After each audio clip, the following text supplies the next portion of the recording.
Começamos a gravação agora. Deixa eu ver até aqui que está chegando gente, permitir todos. Eu vou falar aqui, prometo que vou falar muito rápido. Quem me conhece sabe que acho que é mal de professor, a gente acaba falando em excesso. Então, eu vou ser bem direto, né? Que a gente organizou aqui um evento pequeno. A gente, hoje, aqui no Instituto Federal do Rio de Janeiro, nós estamos muito sobrecarregados de atividades por uma série de fatores, que vai desde revisão de currículos a essa adaptação a esse novo cenário de pandemia que a gente ainda vive, com aulas remotas e, enfim, uma série de atividades que antes a gente já tinha toda uma expertise para desenvolver. Esse ano ficou mais complicado, mas eu não queria que passasse em branco a data de hoje, né, que é o comemorado Dia do Físico, porque eu acho que a gente tem que sim comemorar essas datas. Eu acho que são momentos que a gente consegue sair do espaço da sala de aula e bater um papo mais descontraídos. E provavelmente o Denis e o Vitor vai concordar comigo, e os demais colegas, a gente costumava falar, né, que física se faz e se aprende na hora do café, né, que é justamente o momento que você consegue sair, tirar um pouquinho da atenção e bater um papo com mais tranquilidade.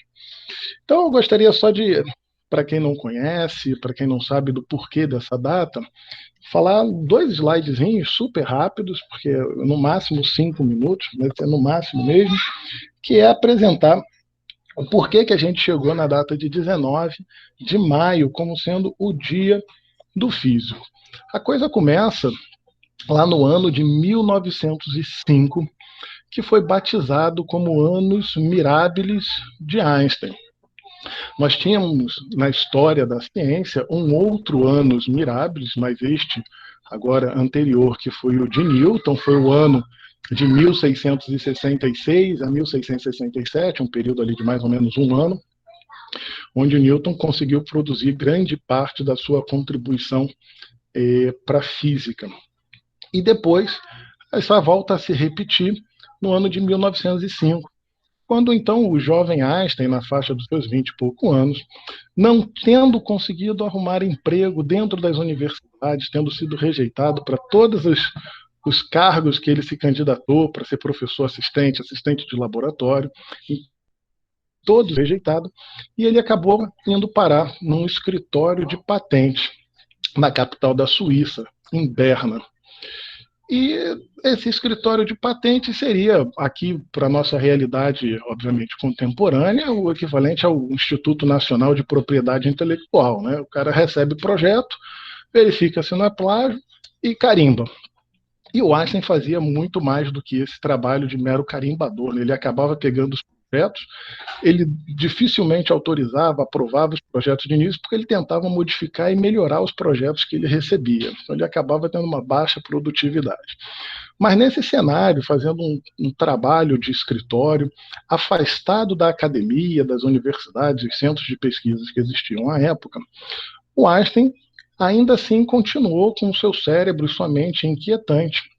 E nesse ano, ele disposto a ser notado pela academia, ele começa a produzir incessantemente. E no final, num período de mais ou menos que vai, acho que de março até setembro, o Einstein publica 5 artigos numa revista extremamente prestigiada da época, que era uma revista alemã chamada Annalen der Physik, ou Os Anais da Física. E a pronúncia fica por conta do Denis, que fala alemão. Eu não falo, tá? Bom, eu não lembro agora a ordem deles, mas eu vou falar rapidinho sobre os 5, só para o pessoal entender do porquê que esse ano recebe esse título de Annus Mirabilis. Um dos artigos se chama Um ponto de vista heurístico sobre a produção e a transformação da luz.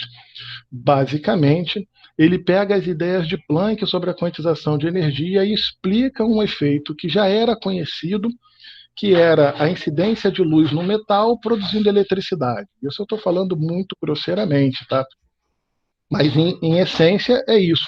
Esse efeito era conhecido como efeito fotoelétrico, e Einstein é o sujeito que, nesse artigo, explica o efeito fotoelétrico.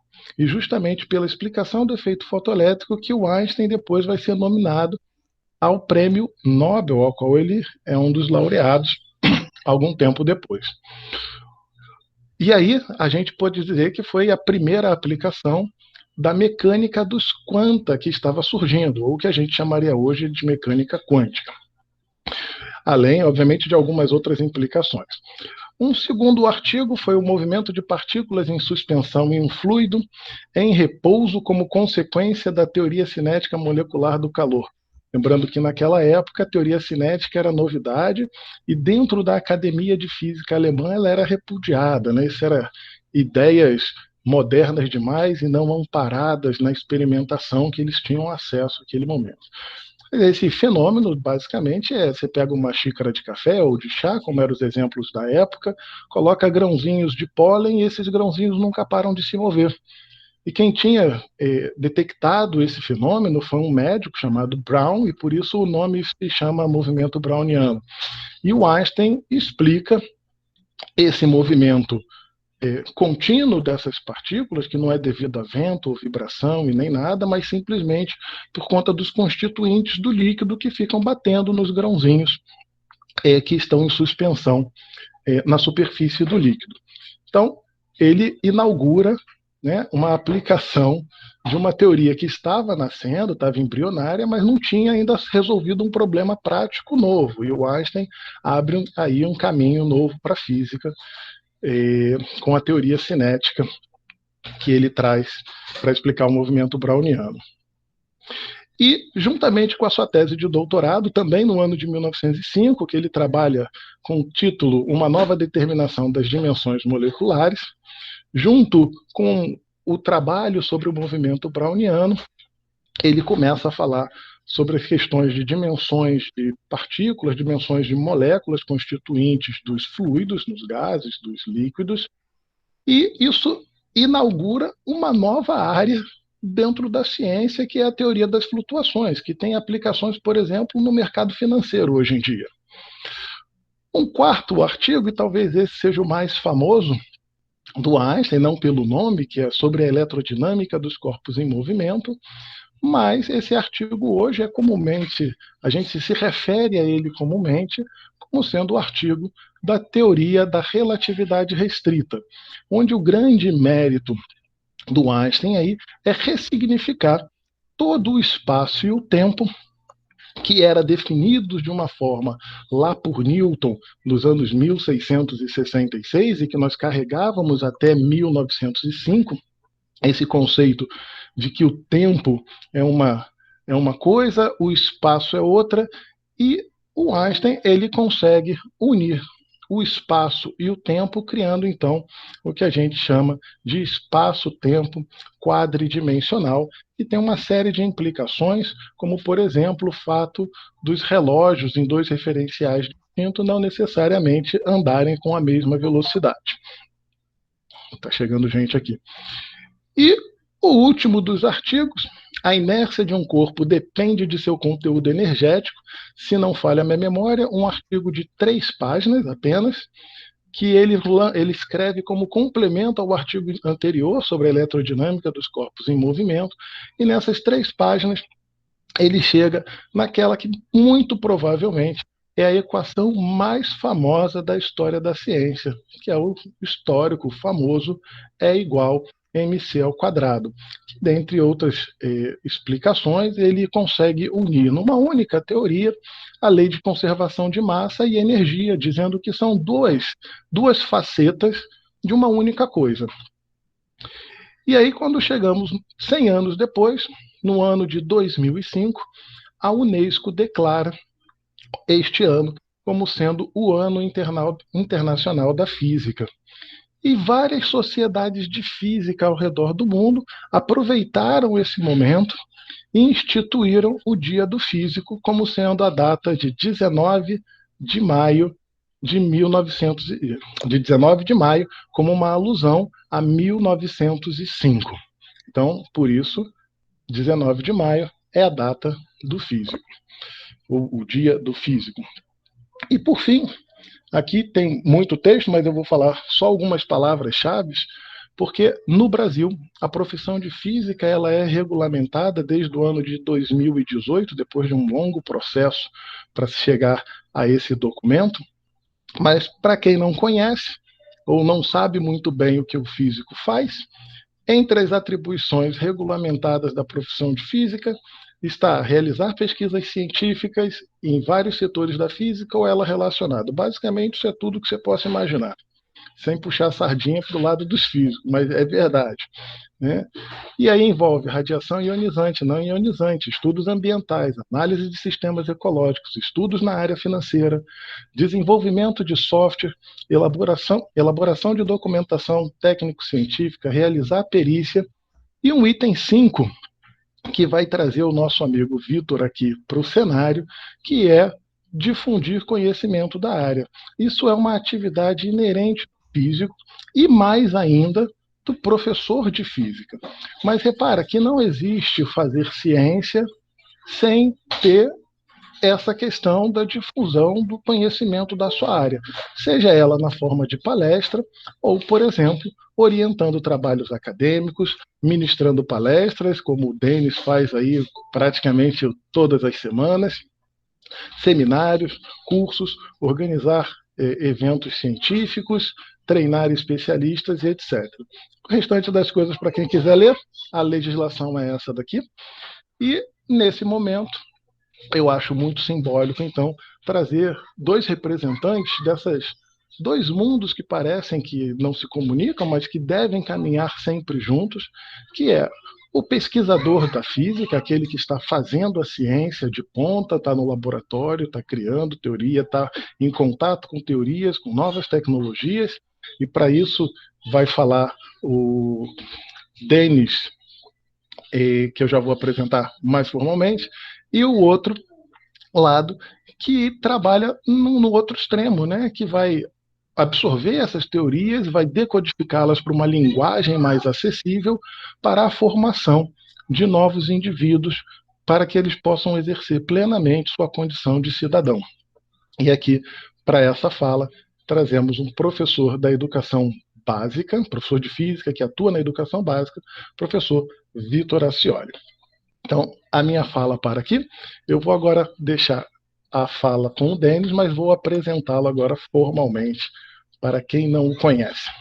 Então, o Denis nasceu no Rio de Janeiro. Denis, se eu errar, você me corrija, tá? Nasceu no Rio de Janeiro. Fez engenharia eletrônica na UFRJ e depois começou um mestrado e durante o mestrado ele faz uma mudança de nível e pula direto para o doutorado, aplicando técnicas de inteligência artificial a problemas da física de partículas. E o trabalho dele era estudos de performance de um dos subdetectores do experimento Atlas, que fica no CERN. O doutorado incluiu um período de estadia no CERN, entre o período de 2000 a 2001. Ele assumiu o posto de físico associado em 2003, trabalhando para o Laboratório Nacional de Brookhaven, e desde 2005 continua como funcionário deste mesmo laboratório, porém lotado no CERN, né? Ele é empregado nos Estados Unidos para exercer a atividade dele no CERN, que fica na fronteira da França com a Suíça. E lá ele participou na instalação e manutenção de partes do detector e no desenvolvimento do sistema de seleção de eventos através de programação. Tem como parte do trabalho a organização de um grande número de visitas virtuais para demonstrar a alunos brasileiros e portugueses detalhes da caverna do detector Atlas. Então, Denis, eu vou deixar agora a fala contigo. Deixa eu parar aqui a minha apresentação. Você quer que eu compartilhe para você ou você compartilha daí? Deixa eu tentar aqui ver se eu consigo, porque essa é a primeira vez que eu estou... O problema é que para mim só está aparecendo a opção de apresentar a tela inteira. Então talvez valha a pena você apresentar. Eu te mandei, acho que a última versão. Se você conseguir apresentar só um objeto, porque senão tem coisa demais aqui na minha tela assim. Sem problema.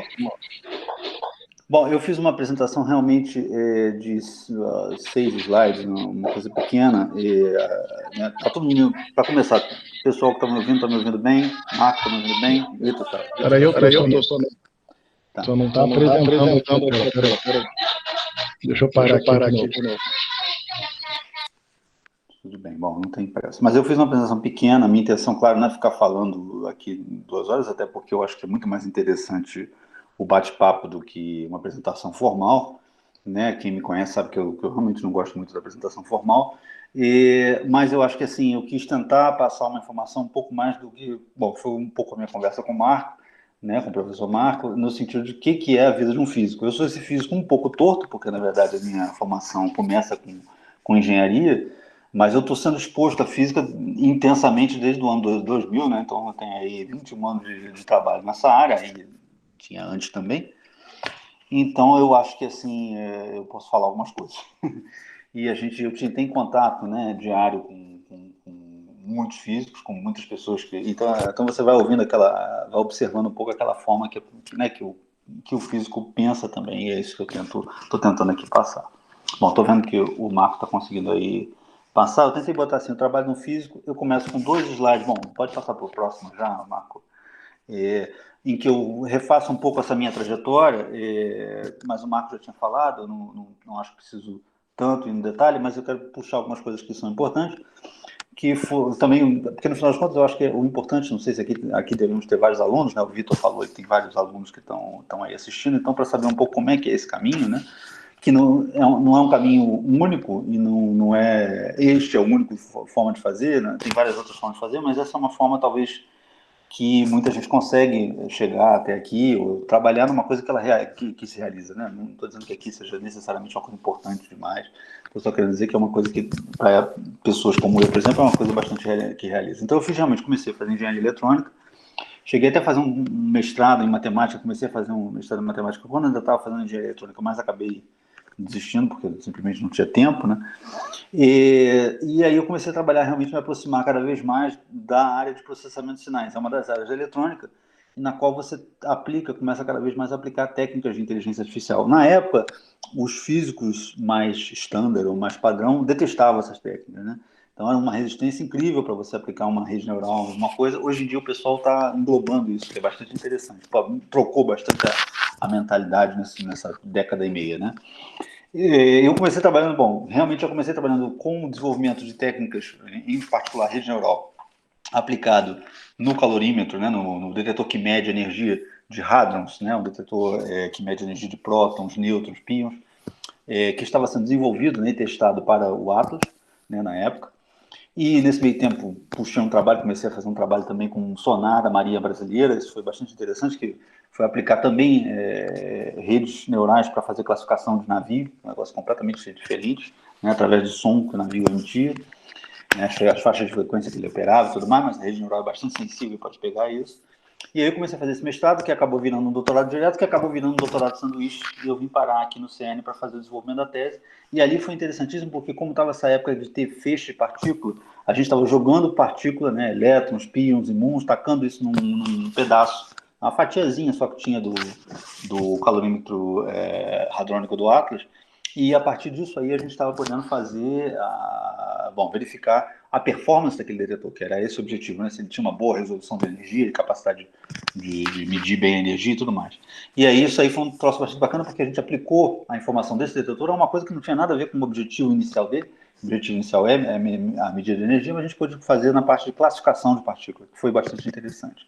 Então isso aí foi que acabou resultando sendo minha tese de doutorado, que foi defendida no final de 2002. Aí, 2003, Marco pode passar para frente, estava um momento um pouco inseguro no Brasil. Bom, eu tinha tido a experiência de morar aqui 1 ano e quase 2 anos, né, que foi uma experiência bastante importante do ponto de vista pessoal, muito desenvolvimento pessoal. Eu me lembro, isso é uma coisa que depois me perguntaram uma vez, eu vou misturando um pouco as coisas que eu vou me lembrando, mas uma vez um repórter me perguntou isso, você não se sente, porque era uma época que a gente era bastante, nós brasileiros, acho que a gente se sentia bastante assim, diminuído, que é uma coisa besta, né, boba.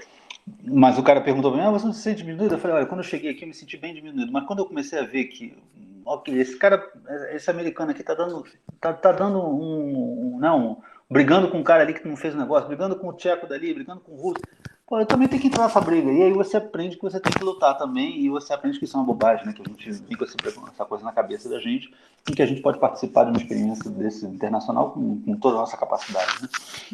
Então foi muito importante essa experiência, eu acho que foi uma das bases pelo qual depois eu consegui obter esse emprego, né, no Laboratório Nacional de Brookhaven, onde eu fui para lá, morei 2 anos, estava fazendo uma coisa que não era exatamente necessariamente ligada ao Atlas, era a detecção de raios cósmicos por sinais de rádio, mas tudo dentro da física, sempre próximo, né? E aí pela primeira vez eu fui chamado de físico oficialmente, porque aí no meu, né, minha folha de pagamento está lá, físico associado. E aí eu comecei a trabalhar também, porque esse grupo trabalhava com outro calorímetro, com o calorímetro eletromagnético do Atlas, então eu acabei vindo para cá, de volta, para fazer parte do grupo que fazia instalação. Por fazer a instalação era descer no detetor e meter a peça lá dentro, colocar e botar ela para funcionar. E vocês vão ver daqui a pouco uma foto disso. Tá? E aí, nesse meio tempo, eu pude começar a puxar, como esse trabalho não era 100% do tempo, então eu falei, bom, a gente sempre, na física, a gente fica sempre tentando buscar outra coisa, né? E então eu tentei, eu falei, o que eu posso fazer que possa ser interessante e tal. Tem a parte de programação que era bastante interessante e que eu poderia contribuir fazendo parte do sistema de seleção do Atlas. E é isso aí que eu faço, eu comecei a aplicar algumas técnicas aí que eu tinha aprendido na COP, né, eu trabalhava com o pessoal da COP, de inteligência artificial, que, bom, só uns 10 anos depois que essas técnicas foram realmente aceitas pela corporação, mas isso aí é um troço bastante interessante. Então vamos para o próximo slide. Aí é para realmente mostrar para vocês uma foto da instalação, essa foto ficou bastante conhecida depois, e estou eu lá instalando aquela peça branca que está ali no meio, né? Era a tal peça que eu era responsável por instalar. Essa peça é a que fornece eletricidade para todo o sistema que a gente chama de front-end, né? Que é o sistema que fica ali na frente, dentro, conectado ao detetor, para que ele possa fazer a aquisição de dados. Então, o detetor ele produz um sinal, né, e você tem que fazer a amostragem desse sinal e verificar, né, guardar aquela informação para poder digitalizar e mandar para frente. Então, o equipamento que faz isso aí são essas plaquinhas que tem uma luzinha verde que aparece embaixo, e as fontes de alimentação estão ali. E essas fontes de alimentação elas têm uma potência imensa, é 3,6 kW por fonte, são 58 fontes, e aí tudo isso tem que ser controlado de alguma forma. Eu também fiz o software que controla esse negócio. É um software um pouco esquisito, porque trabalha com, não é exatamente C, não é exatamente Fortran, é um misturado de várias coisas que funciona, mas que, bom, eu não gosto muito, mas a gente foi obrigado a usar o que a gente chama de DCS, que é utilizado, na verdade, em vários dos experimentos aqui do CERN. Tá? Então, acho que a gente pode passar para o próximo slide, mas foram pelo menos ali nessa caverna, acho que eu posso contar ali uns 5 a 10 anos de trabalho intenso dentro da caverna. E isso foi um momento bastante bacana, você está embaixo da caverna, trabalhando com aquele detetor gigantesco, e cara falando russo, cara falando tcheco, um outro italiano gritando do outro lado, é uma coisa, bom, tinha uma italiana que gritava bastante, então isso é uma coisa bastante interessante para a gente pensar, é uma coisa formadora da cabeça, né, do cérebro da gente. Bom, como eu falei, tem uma outra vertente do trabalho que é física, né, desculpa, programação. Então, ali o importante é você tentar não se limitar a um recurso, a uma linguagem, por exemplo. Então, você tem que trabalhar, está trabalhando com Python, está trabalhando com C++. Eu detesto esse tal de Git, mas agora eles botaram esse negócio para tudo quanto é lado, a gente é obrigado a usar. E, bom, estou tentando ainda, estou batendo a cabeça com isso já há um ano e meio, mas acho que agora estou começando, pelo menos o basicão eu sei. E algum ambiente de análise, né? Eu tinha um outro ambiente de análise antigamente, que era o Poker, PAW, né? Uma linguagem mais baseada no Fortran, e que o pessoal evoluiu para o tal do Root, que é o que está aí. Eu trabalhei com ambos, né? O Root é mais simples, porque como a minha programação eu faço muito em C++, então o Root é mais natural nesse aspecto. Mas, ainda assim, é um trabalho bastante complicado também. Agora o meu chefe está querendo me empurrar para aprender VHDL, para trabalhar com um tal de FPGA, essas coisas todas novas que estão aparecendo aí, que estão na ponta da física, né? É o sistema System on Chip, quer dizer, tem um sistema completo trabalhando num chip só. É bem mais complicado e eu acho que eu vou precisar de um pouquinho mais de tempo para aprender isso aí. Bom, espero que ainda aprenda antes da aposentadoria. Aí a gente pode passar, acho que, para o próximo slide, que tem a parte, né? Estou falando de detalhes ou facetas, né, do trabalho de um físico. O que depois eu acho que é importante mencionar que aqui no CERN a gente não tem só físico, a gente tem gente que trabalha na área financeira, diplomática, cara que trabalha no restaurante, tem um monte de gente ali e todo mundo colabora de uma forma ou outra, é um trabalho integrado, né? Um grupo gigantesco bom, por volta de 10 mil pessoas. Aqui no CERN, no site, a gente chega a ter uns 2 mil, 3 mil, mas é um trabalho bastante complexo e que move partes do mundo inteiro, né?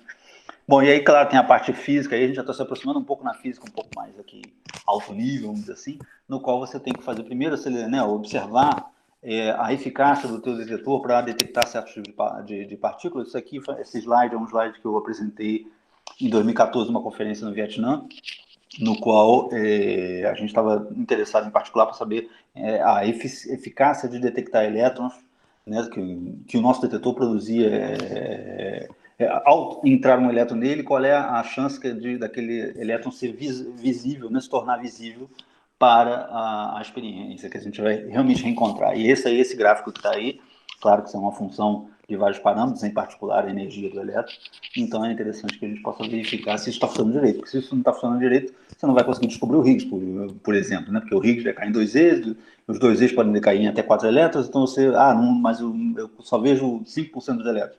Então esquece que você não vai ver esse decaimento do Higgs, você não vai ver. Não era o caso, a gente tinha uma eficácia maior que 90%, então a gente tinha a chance de ganhar, de descobrir essa partícula. E é isso aí que a gente pôde ver. Vários fatores que têm que ser relacionados. E aí acho que estou quase no último slide, posso passar para o próximo? Por favor, Marco. E aí, claro, outra parte que você tem que apresentar o trabalho. Quer dizer, é um trabalho colaborativo, quer dizer, nessas colaborações, né, tem colaborações pequenas. Eu tenho um amigo, por exemplo, que trabalha numa colaboração que trabalha no desacelerador de antimatéria que tem aqui. É uma colaboração de menos de 20 pessoas. Tá certo? Então, o cara, ele adquire o dado, ele faz análise, ele tem que apresentar. É muito mais complexo. Esse trabalho em colaboração grande como a do Atlas, que são quase 4 mil pessoas, o CMS também acho que é dessa ordem, né?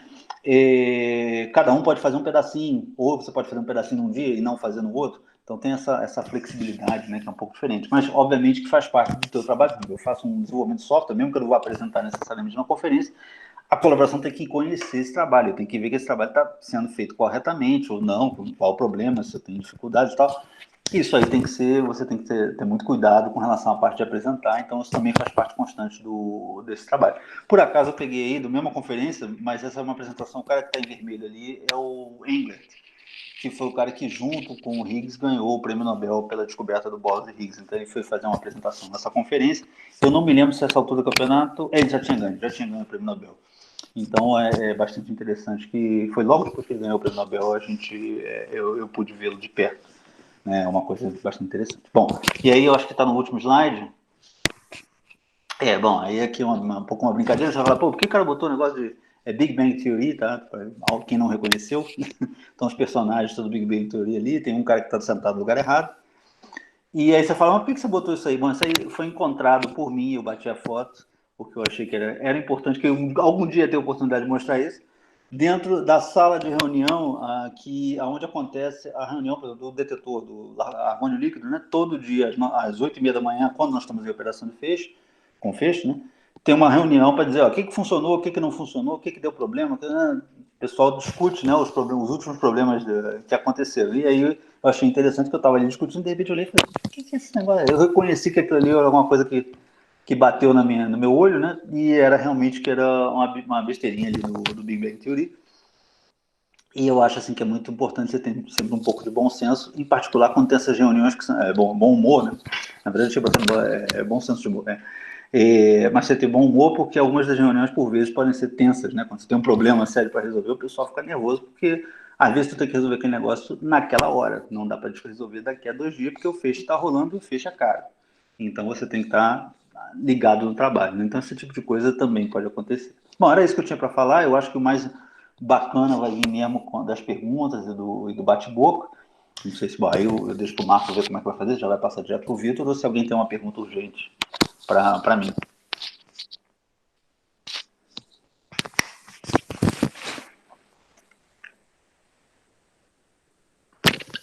Eu acho melhor a gente passar direto para o Acioli, e ele faz a fala dele, e o restante final todo a gente fica aqui para pergunta, até porque pode ser que tenha pergunta que possa ser respondida por ambos, né? Porque o Vitor, apesar de ser um professor de ensino básico, ele teve algumas passagens pelo CERN e acaba também conhecendo um pouquinho aí dessas coisas, né? De física de partículas. Então, deixa eu fazer a apresentação aqui do professor Vitor. Então, o Vitor Acioli é doutor em ensino de física pela Universidade Federal do Rio de Janeiro, é mestre em ensino de ciências pela Universidade Federal Fluminense, a UF, e licenciado em física, novamente, pela UFRJ. Pesquisador nas linhas de formação de professores, introdução de física moderna e contemporânea, física de fronteira, na educação básica e divulgação científica. Professor de física de escolas de ensino médio e cursos livres que preparam para o vestibular. Também é membro da comissão de coordenação da ESPM, a Escola Sirius para Professores de Ensino Médio, realizada no Sirius, o novo acelerador de partícula brasileira, que possui a nova fonte de luz síncrotron brasileira.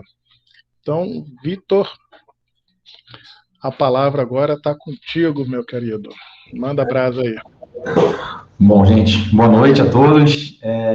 Prazer aqui estar nessa oportunidade de, tanto com o próprio Marco, né, como o Denis, né, o Denis já é um amigo de longa data, e também para poder falar para um curso de licenciatura, né? Aqui tem muitos alunos, né, tem tantos ex-alunos de ensino médio meus e atuais alunos, quanto também tem um grande foco, né, que são a questão da formação do professor, para apresentar a importância da licenciatura, a importância do ensino de física e compartilhar um pouquinho o que é a carreira de um professor de física, né? E aí, como o Marco mesmo pediu, poxa, fala um pouquinho da sua história, da sua trajetória, do que é um professor de física, e aí, a partir daí, vamos, igual o Denis falou, jogar para o povo, para a gente poder bater um papo, conversar sobre, né?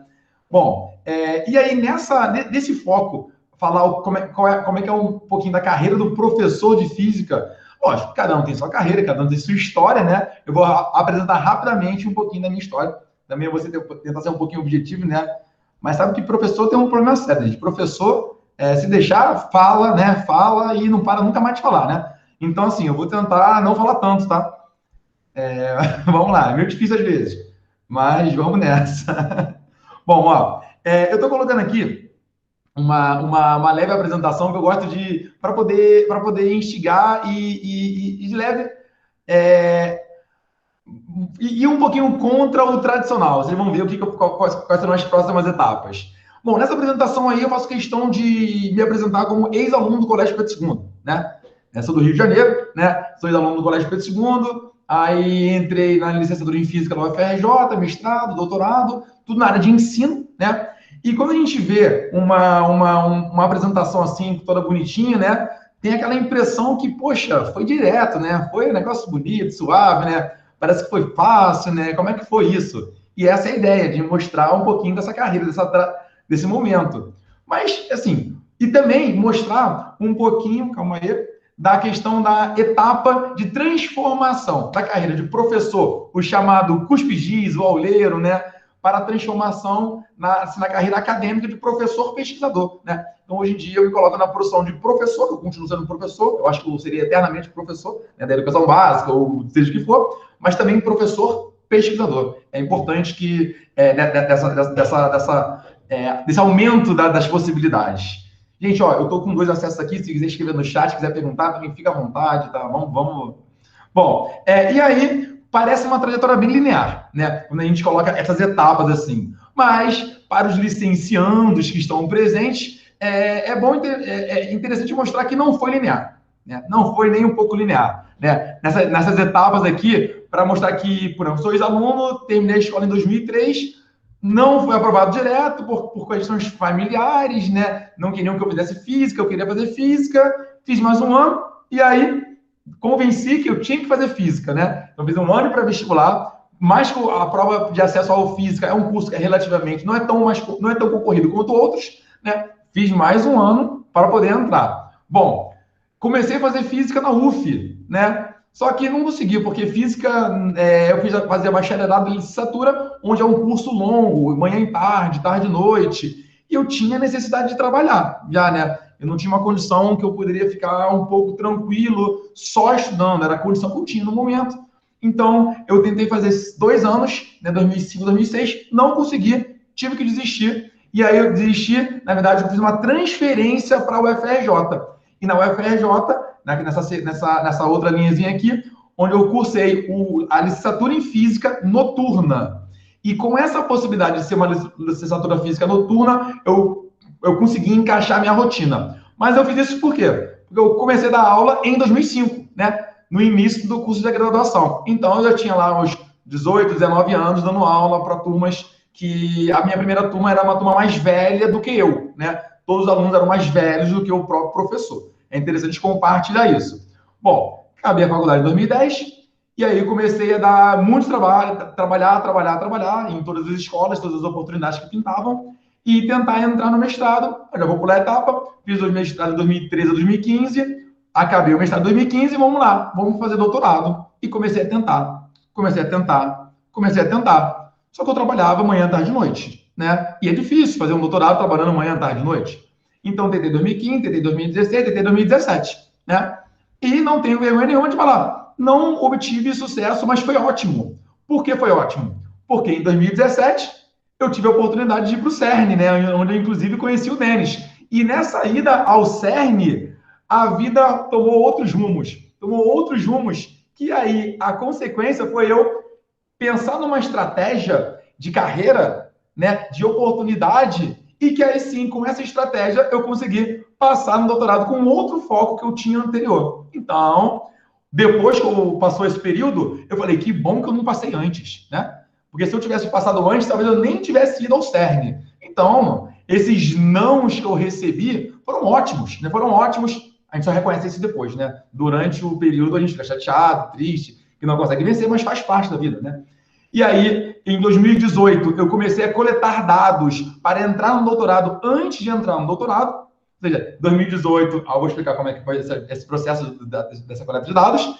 E em 2019, entrei oficialmente no doutorado, já com uma pesquisa com 1 ano de dados coletados, né?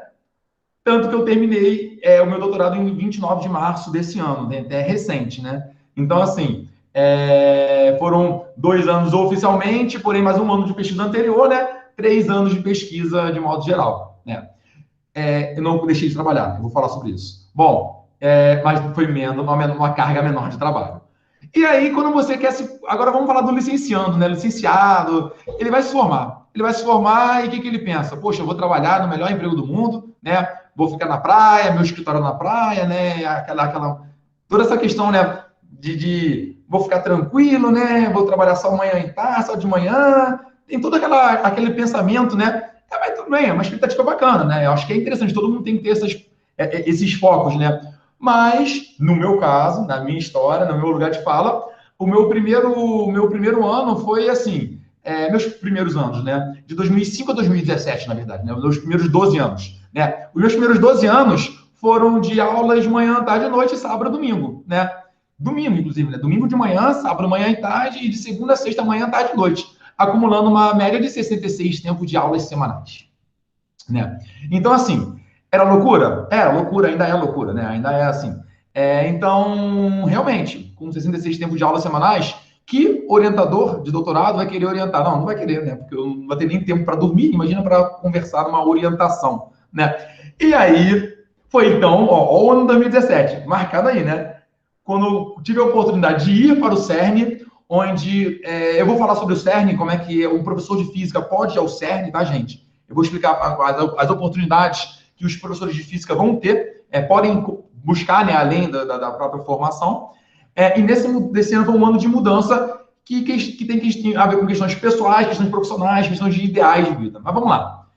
E aí, eu botei aqui algumas logos de escolas, né? Porque nesse período aí eu trabalhei nisso aí tudo, né? Hoje em dia, eu trabalho em 2 dessas aqui. Por exemplo, hoje em dia, eu trabalho aqui na Escola Parque, né? Que é uma escola, a escola construtivista mais antiga do Rio de Janeiro, né? E ela tem 2 unidades do ensino médio, a unidade Barra da Tijuca e a unidade Gávea, são bairros do Rio de Janeiro, tá?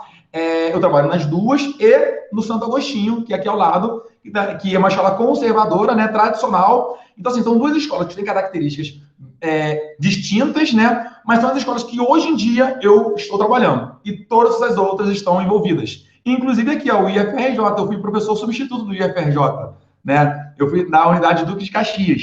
foi uma excelente oportunidade, aprendi bastante, né, sobre trabalhando com licenciatura, com curso de formação de curso técnico em segurança do trabalho, EJA, né, ensino médio, uma grande oportunidade para os licenciandos que pretendem buscar novas oportunidades. Uma oportunidade de um curso como um professor substituto, antes de pensar em outras carreiras, é muito bacana, é um crescimento bacana. Trabalhei em universidades, em cursos pré-vestibulares, em museu de ciências. E o interessante da formação do professor é o seguinte: quando você pensa na sua formação, o ideal é que você consiga ter um leque de possibilidades diferentes, né? Que você consiga ganhar habilidades diferentes. Por exemplo, teve um ano em minha carreira onde eu tive, no mesmo ano, o mesmo conteúdo. Mecânica, né? Mecânica. Onde na mecânica, por exemplo, eu tinha que trabalhar na escola PAC, com a escola construtivista, que a gente constrói o pensamento a partir de problemas sociais muito bacana, professor mecânica. Uma escola tradicional, onde eram livros, exercícios numa escola religiosa, num pré-vestibular, né, mecânica, ao mesmo tempo, num supletivo, trabalhava num supletivo, o mesmo assunto, ao mesmo tempo, trabalhava num EJA, num colégio do Estado, trabalhava num colégio de normalistas, preparo para as antigas normalistas, colégio de formação pedagógica, e o assunto também é na mesma mecânica, Leigh de Newton. Também trabalhava na Anhanguera, que é uma faculdade particular, onde eu dava aula no curso de mecânica, né? Então, assim, eram 6 ou 7 momentos diferentes, você tinha que ligar a chave de ligar a chave de ligar, né? No mesmo assunto. Ou seja, aí de fora eu pensaria, mas é o mesmo assunto. Gente, é o mesmo assunto no título só, né? É o mesmo assunto no título. A abordagem é totalmente diferente nos 6 mundos diferentes. Isso é muito interessante. E eu acho que quem cresce mais com isso é o próprio professor, né? Porque ele vai ter que aprender a linguagem, o perfil, analisar o público-alvo de cada um dos setores para falar do, teoricamente, mesmo assunto, que não é o mesmo assunto no título mesmo, né? Então, assim, é um crescimento bacana. Não que todo mundo tem que pegar 6 empregos, não é isso não, tá, gente? Mas, assim, é questão que, naquele momento, naquela época, foi um crescimento significativo, né? Tem momentos que você pode só ou reclamar ou perceber aquela quantidade de carga absurda e ver como a gente pode aprender com aquilo, né? Então, eu tentei levar para essa linha. Pegar naquele problema, não. Vamos tirar um momento de aprendizado. Inclusive, sábado e domingo era bem intenso, tá, gente? Bom, então, quais são as estratégias que um professor poderia escolher? As estratégias que eu escolhi. Primeiro passo, gente, o diploma da licenciatura, tá? No caso, assim, como é um curso de licenciatura, né, gente, que é o grande foco, o diploma é muito importante, porque o mercado de trabalho é meio cruel. Quando começam a aparecer oportunidades e que, entre aspas, não pedem um diploma. E existe uma ilusão em que o aluno da licenciatura começa a dar aula sem o diploma, e como os colegas aqui também já tem vários colegas desse tipo, ficam nisso 10 anos, 15 anos e não conseguem se formar, não conseguem ter diploma e não conseguem novas oportunidades.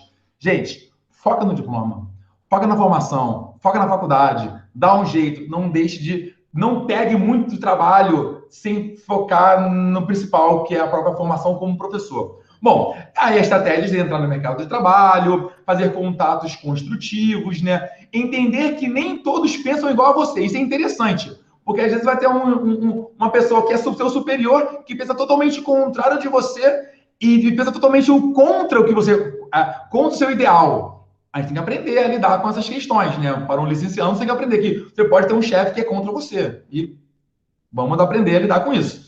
Bom, aprender com os mais experientes. Quando eu falo isso, é aprender com o erro dos mais experientes. Não precisa cometer o mesmo erro, né? E o acerto também, né? Mas, assim, contar com as experiências. Defender a sua área de ensino com aquela paixão e com brilho nos olhos. Isso não é aquele papo, não, porque é uma coisa que eu defendo mesmo, né? A briga pelo ensino com aquela garra mesmo, você é o professor, você é o professor mesmo, e defender isso independente da sua área, independente do momento que você estiver. Se você é professor, você não pode ter medo de trabalhar, você tem que saber que, assim, tem meio que gostar, meio que amar o trabalho, e saber que é muito trabalho. É muito trabalho, você trabalha bastante. Mas bem-vindo à área, né? É interessante essa briga junto. Bom, só para... Eu peguei um horário que eu tinha. Eu tinha uma quinta-feira que eu tinha uma moto, né? Eu achava que a minha moto era assim, né? Que a minha moto, na verdade, era uma motinha pequenininha, tá? onde no mesmo dia, nessa época, eu morava no Lins de Vasconcelos, no bairro do Rio de Janeiro, trabalhava de manhã em São Conrado, trabalhava à tarde em Bangu e trabalhava à noite em Nova Iguaçu. E tinha que voltar para o Lins. Então, isso, lógico, eu não almoçava nem jantava, tá? Então, assim, eu saía de casa às 6 da manhã, chegava em casa às 11 da noite, andava essa quilometragem mesmo, era essa quilometragem, 132 quilômetros, fora os 16 tempos de aulas. 16 tempos de aula, porque eram 6 de manhã, 6 da tarde, 4 da noite, né? Então, assim, e o intervalo entre um turno e outro, ou era almoçar, ou era me deslocar. Então, assim, era o que tinha, era um pré-vestibular, era o que eu agarrei e fui, né? Não durou muito tempo essa rotina intensa, assim, porque o corpo não aguenta, tá? Mas são possibilidades. E se a moto caísse e eu batesse, gente, relaxa. Ia ter um outro professor para pegar, caso. Então, assim, era descartável a vida, né? Então, você tem que começar a colocar na balança isso, até que ponto a sua vida, o seu arriscar, vale a pena para isso tudo, né? Até que pena. E eu botando isso na balança, eu comecei a dizer alguns nãos. No início, às vezes é difícil dizer não, mas dizer não é importante para o seu crescimento.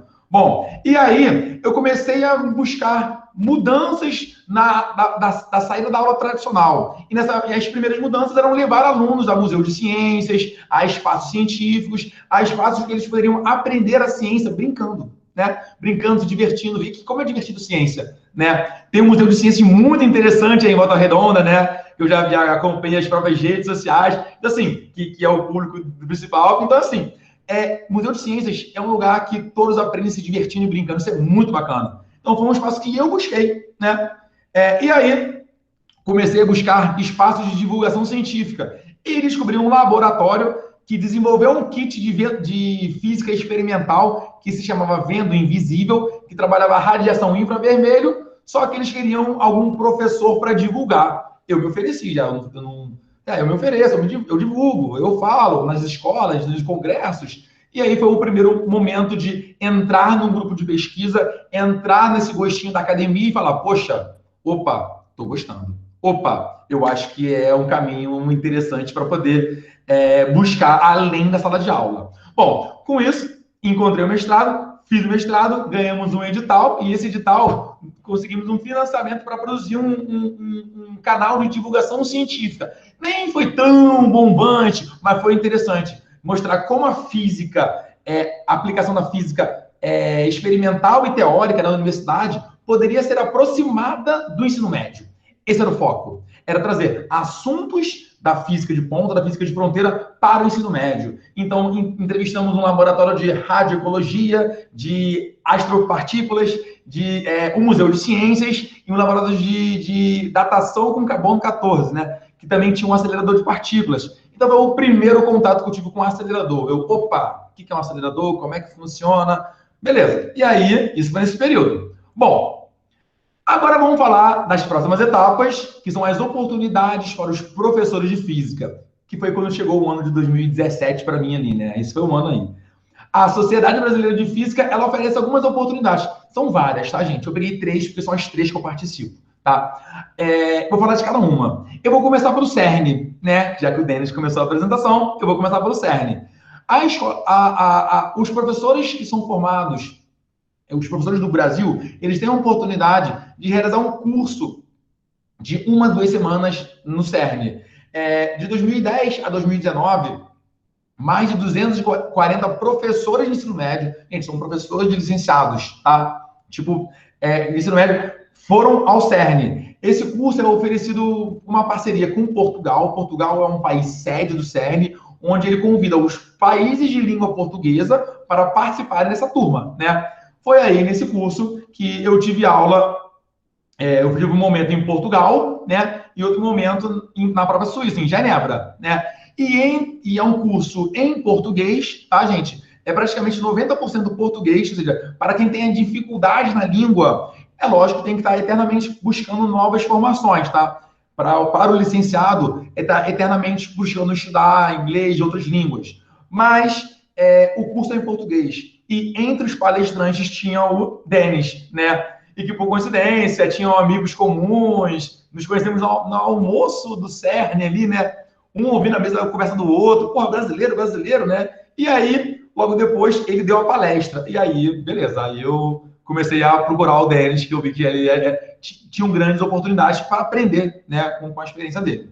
Bom, nesse curso, você tem aulas no auditório, onde, por exemplo, foi entregue o Prêmio Nobel de 2012, né, do Boston de Hicks, né, para o Peter Hicks, entre outras oportunidades. Você conhece professores do Brasil inteiro, né? Isso é muito legal. Além de professores de Portugal e professores de alguns países da África que falam português. Então, é muito legal, porque você conhece como trabalhar a física de diferentes maneiras. Além disso, você conhece outros cursos em inglês, francês, outras turmas que estão rodando por lá, né? Então, você acaba tendo contato com todos. Igual a gente falou, são 10 mil pessoas, mais ou menos, né? Então, assim, você conhece gente de todo o país, de todos os países. E falando de pesquisa aplicada junto com o ensino. E aí, dá certo. Bom, a gente sai do CERN como embaixador do CERN, né? Ganha um diplomazinho lá. E você começa a fazer apresentações por vontade própria, ou nas escolas que você trabalha, ou nas oportunidades que aparecem. Isso é muito interessante, porque a cada apresentação você vai aprendendo, né? Você aprende com a sua própria apresentação, isso é muito legal, né? E assim, você vai trabalhando física de partículas, entre outros assuntos. Bom, numa dessas apresentações, eu tive a oportunidade de conhecer o Sirius, lá em Campinas, né? Fiz uma apresentação, deixa eu voltar na tela aqui rapidinho. Essa apresentação aqui embaixo foi em Minas Gerais, uma escola de Minas Gerais, graças a uma oportunidade da Escola Parque, me convidou. Poxa, você quer vir aqui em Minas Gerais para poder apresentar para os nossos alunos? Eu falei, lógico, vamos embora, né? Aí eu fui para Minas. Cheguei em Minas, tinha uma pessoa da escola, conhecia alguém do Sirius. Você quer conhecer? Eu falei, quero. Assim, gente, iam perguntando, eu ia falando sim, né? Fui para Campinas na semana seguinte. Bom, ainda em 2017, fui eu e mais um professor de física da escola lá comigo para o Sirius, conhecer as obras. Depois eu fiz de novo em 2018, em fevereiro. Depois eu fiz de novo em março de 2018, né? Sim, foi fevereiro e março. Então, em 4 meses, eu fui 3 vezes, né? Fui juntando o pessoal e vamos embora, né? A ideia era essa, era juntar quem quer ir pro Sirius, eu vou de novo. Eu organizava, botava no meu carro e ia para lá. Quem quer ir de novo? A gente ia de novo. E assim, e foi bem bacana. Nessas oportunidades, eu elaborei alguns projetos que entreguei para a direção do Sirius, para a direção do CNPEM. Eram 2 projetos. Um projeto de, poxa, eu quero levar meus alunos no Sirius. Eu quero levar meus alunos lá, né? Inclusive, alguns que foram ao Sirius estão aqui, nessa sala, né? E o segundo projeto poxa, eu quero elaborar um curso para professores, né? Semelhante ao curso que eu fiz no CERN, né? Bom, joguei essa ideia para a direção, eu ia ver, vamos ver se vai que dá certo ou não, né? Vamos lá. Aí, daqui a pouco eu volto nessa história. Tá acabando já, ó. Eu, ao mesmo tempo, em 2018, eu comecei a procurar outros cursos. E a Unesp participa de um curso do ICTP-Cypher, né, que é o Centro de Física Teórica, né, Internacional da América Latina. E aí eles elaboraram um curso de professores de Física de Fronteira para curso para professores. Então, o que aconteceu? Aqui tem alguns membros que já foram ao CERN com o Denis, inclusive, né? Aqui embaixo. E eu estava lá embaixo como professor participante. Comecei a me oferecer, pegava um ônibus na madrugada, ficava do Rio, São Paulo, 6 horas, ficava lá sábado, domingo. Domingo pegava um ônibus 6 da tarde, quando acabava o curso, chegava no Rio de Janeiro, 4 da manhã, da rodoviária, eu ia direto para a escola da aula, 7 da manhã, né? Só tomava banho quando voltava na segunda-feira à noite. Era investimento. E eu pagando com o meu próprio dinheiro. Às vezes, a escola Parque ajudava, contribuía, e às vezes, quando, assim, eu pedia vários cursos, né? Eu pedia vários. Né? Alguns eu conseguia, outros eu não conseguia. Então, quando eu conseguia, o que eu fazia? Eu pagava, né? Porque eu queria ir, era investimento. Então, vamos que vamos. E aí, fui participando, de repente eu fui chamado como colaborador. Então, hoje em dia, eu sou colaborador desse grupo, tá? Eu participo lá e esse grupo, ele elabora materiais para professores de física, tá? Ó, a galera que é licenciada aqui, ó, sobre a física de partículas, matéria escura, buracos negros, entre outros materiais. Eu posso depois passar o link de todos esses materiais em português para o Marco, para ele poder compartilhar com a turma da licenciatura, tá? Eu tenho todos esses links e aí eu passo para vocês. E aí, tudo que eu tiver aqui, eu vou passar para ele, tá, gente? Então, fiquem tranquilos, não fiquem... Eu vou passar tudo para ele poder compartilhar com todos os alunos. Hoje em dia, eu sou colaborador desse grupo também, formando outros professores do Brasil todo, né? Inclusive, estamos começando uma parceria agora para formar professores em língua portuguesa dos países da África, da Guiné-Bissau e do Timor-Leste, né, de física de fronteira. Então, a ideia é essa, é passar a física adiante com emoção, empolgação e conteúdo, né? Bom, e aí, eu elaborei um curso em 2000, eu com a escola, tá? A escola me deu a oportunidade para elaborar um curso em 2018, 2019, 2020 e 2021, que está rolando online, tá? Um curso de física de partículas, um curso de física moderna, onde alguns alunos estão aqui assistindo também, né? E esse curso são aulas semanais, tem certificados, com aulas teóricas e algumas visitas a instituições. Como é Rio de Janeiro, a gente visita o CBPF, né, que é na URCA, a UFRJ, né? E assim, a ideia é conhecer alguns institutos. Tinha plano de visitar também a UERJ e a própria UF. Mas alguns professores da UERJ e da UF, eles vão à escola para visitar. Então, assim, é muito legal essa oportunidade. Veio a pandemia, a gente continuou com essas atividades online, de modo remoto, tá? E entre essas atividades, eu tentei ver quais são as possibilidades. E aí, conseguimos aí, ó, algumas possibilidades bacanas. Realizar em 2018 e 2019 na verdade 4, atividades de campo. Em 2018, levamos 31 alunos para o CERN, tá? Em 2019, levamos 24 alunos para o CERN. Nessas 2 vezes aí, o Denis foi o que nos ajudou a organizar a viagem, me orientou, né, assim, se inscreve, faz tal... foi uma visita oficial, agendada pelo CERN mesmo, eu com o CERN. O Denis só dava só o caminho das pedras, né, assim, não foi ele que ele... E algumas aí ele agendava mesmo, né? Então, a ideia era... E assim, brasileiro receber estudante de ensino médio brasileiros no CERN, poxa, todo mundo se movimenta, né? Todo mundo vai querer receber a estudante brasileiro. Você, um pesquisador do CERN, contar a sua pesquisa para estudante de ensino médio do seu país, né? É muito rico. Então, todo mundo queria, né? Foi bem legal. E também, à direita, aqui a foto eu e Denis, né? À direita, fomos ao Sirius, né? Então, consegui realizar aquela primeira cartinha que eu falei, a proposta, levar alunos ao Sirius. Então, levamos 2 vezes em 2018, uma, e 2019, alunos para Campinas, né? Para conhecer o Sirius em Campinas. Bom, a segunda, que era elaborar um curso de formação continuada, também deu certo.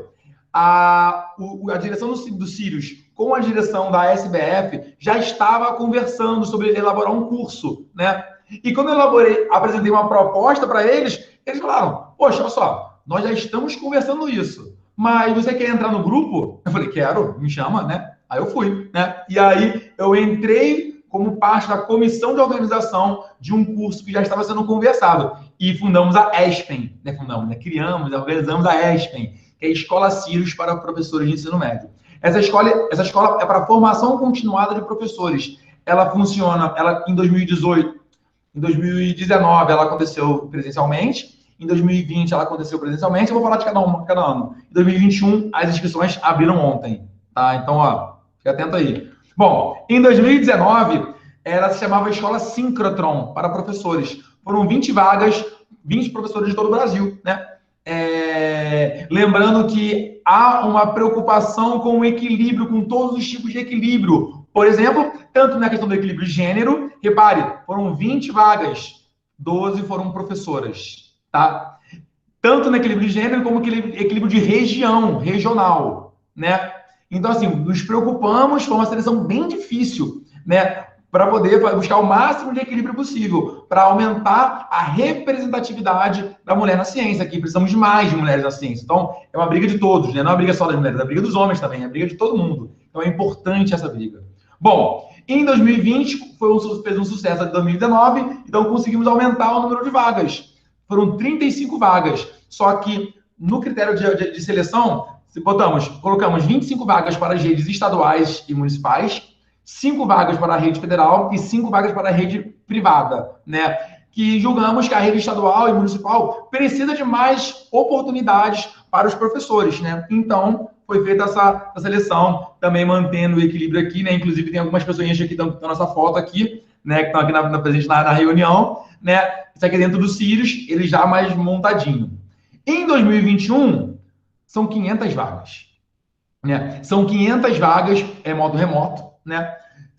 E aumentamos para professores de Física, Química e Biologia, tá? Só que, assim, quem participar não impede a seleção da próxima presencial. Então, você pode participar dessa remota e da presencial em 2000, quando tiver vacina, né? Assim, não vou falar em 2022, porque a gente não sabe, quando todo mundo estiver um pouco mais seguro. Então, há a previsão de aumentar o número de vagas para 80 ou 90 vagas presenciais, para 30 de Física, 30 de Biologia e 30 de Química, né?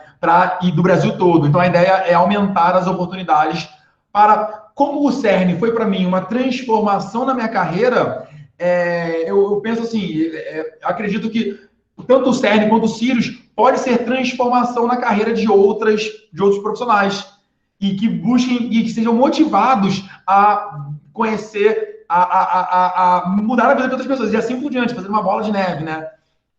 Bom, a ESPEN se tornou meu doutorado.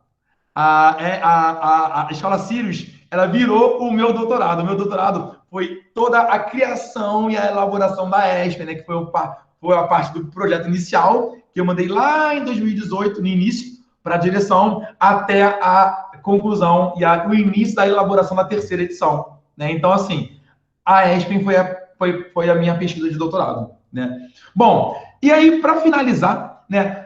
Quais são as perspectivas de um professor da educação básica, né? Um pesquisador em ensino de física, ensino de ciências? Bom, achar o equilíbrio entre a quantidade de aulas, né? E o tempo para pesquisa. Hoje em dia, como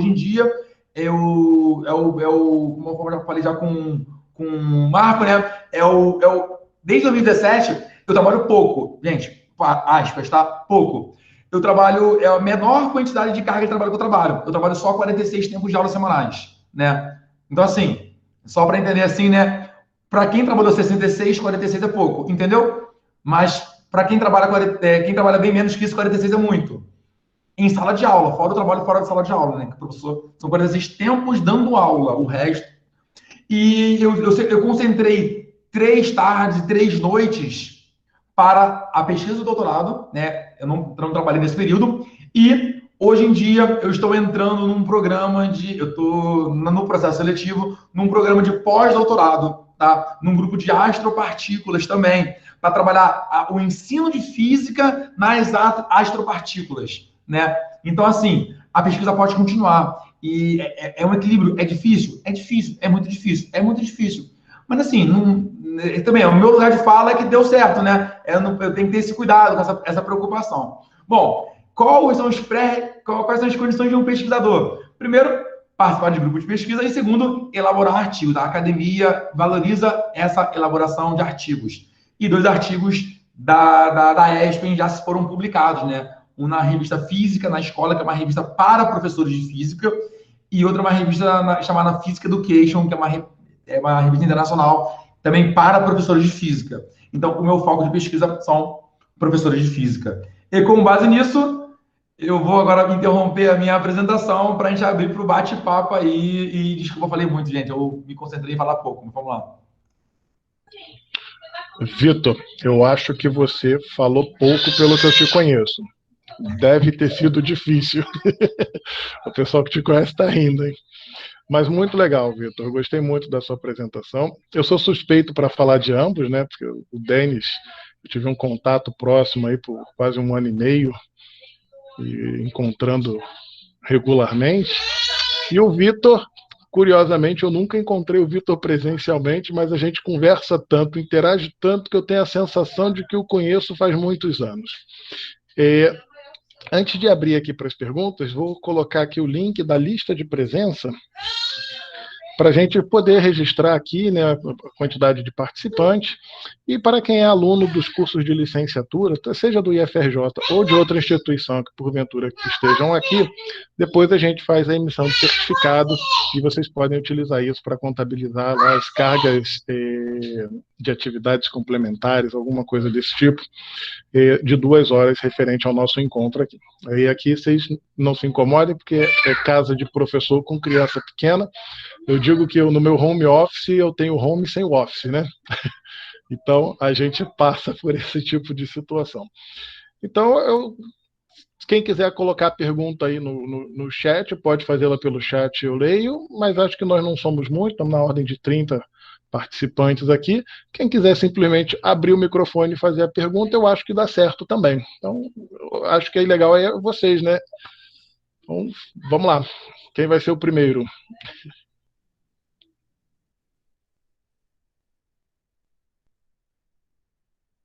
Aquele momento, né? Cri, cri, cri, cri. Bom, enquanto ninguém faz pergunta, farei eu, né? O anfitrião também tem esse papel, né? Mas, por favor, pessoal, acho que a ideia é um bate-papo, né? Senão vira palestra, e aí perde um pouquinho da graça. Fazer a primeira pergunta para o Denis, né? Que foi o nosso primeiro apresentador aqui, que é o seguinte, Denis, você veio, né, do Rio de Janeiro, e como é que foi essa sua adaptação de sair? A gente conhece as condições das universidades brasileiras, né? Tem muita pesquisa de ponta, mas a gente sofre também com questão de grana para compra de equipamentos, ter acesso a equipamentos de ponta. E você chega hoje, por exemplo, trabalhando no CERN, onde você trabalha com tecnologia que não existe no mercado, né? Você trabalha desenvolvendo essas tecnologias. Como é que foi essa transformação, esse contato aí para você? Olha, Marco, eu acho assim que tem algumas coisas que a gente carrega da nossa brasilidade, né, de qualquer jeito, e uma delas que eu acho que nesse aspecto pode ser até bastante interessante é o lance de se virar com nada, né, ou com muito pouco. E isso é uma coisa que eu me lembro que muitas vezes aconteceu, um problema, não sei o que, aí um inglês, por exemplo, vai parar e eu falo, não sei o que fazer, não, tem que comprar material, vai demorar, vai chegar, tu fala, mas tem um computador do lado, ninguém está usando, a gente pega aquele negócio ali e faz em 10 minutos. Então, essa visão que eu acho que o brasileiro tem, que o pessoal daqui, como está acostumado a ter o recurso, né, e a ter a capacidade, é uma visão que pode ser benéfica, pode ser, né, num momento de crise você pode resolver um problema que o cara não vai nem imaginar como é que ele resolve. Então, isso aconteceu em várias situações nesse sentido, né, ou parecidas com essa. Aqui estou botando uma situação geral, mas aconteceu. Inclusive, eu me lembro que tem um americano que escreveu uma carta de recomendação para mim, ele escreveu assim, tipo, meia dúzia de letras, né, por uma obra incrível do destino. Quando eu fui submeter minha papelada para poder ter o visto para os Estados Unidos para ir trabalhar lá em Brookhaven, eles fizeram algum erro e me mandaram todas as cartas de recomendação, porque você tem que submeter as cartas de recomendação para dizer por que o cara arrumou um emprego.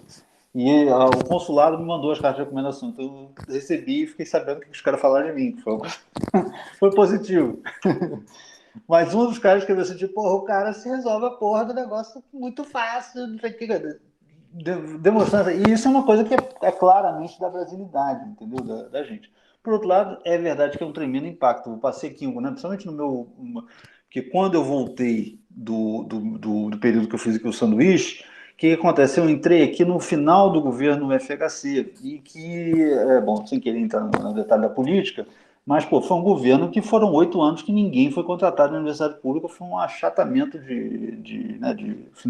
da grana para as universidades e tudo mais. Então, aqui foi um período muito ruim. Então, eu cheguei aqui, o cara tinha que escrever um relatório de 50 páginas para eventualmente conseguir um computador, enquanto que, pô, o pessoal lá em Brookhaven, por exemplo, fala, oi, estou precisando de um computador. Nem, pô, é questão de dias, porque tem que implementar, mas vem.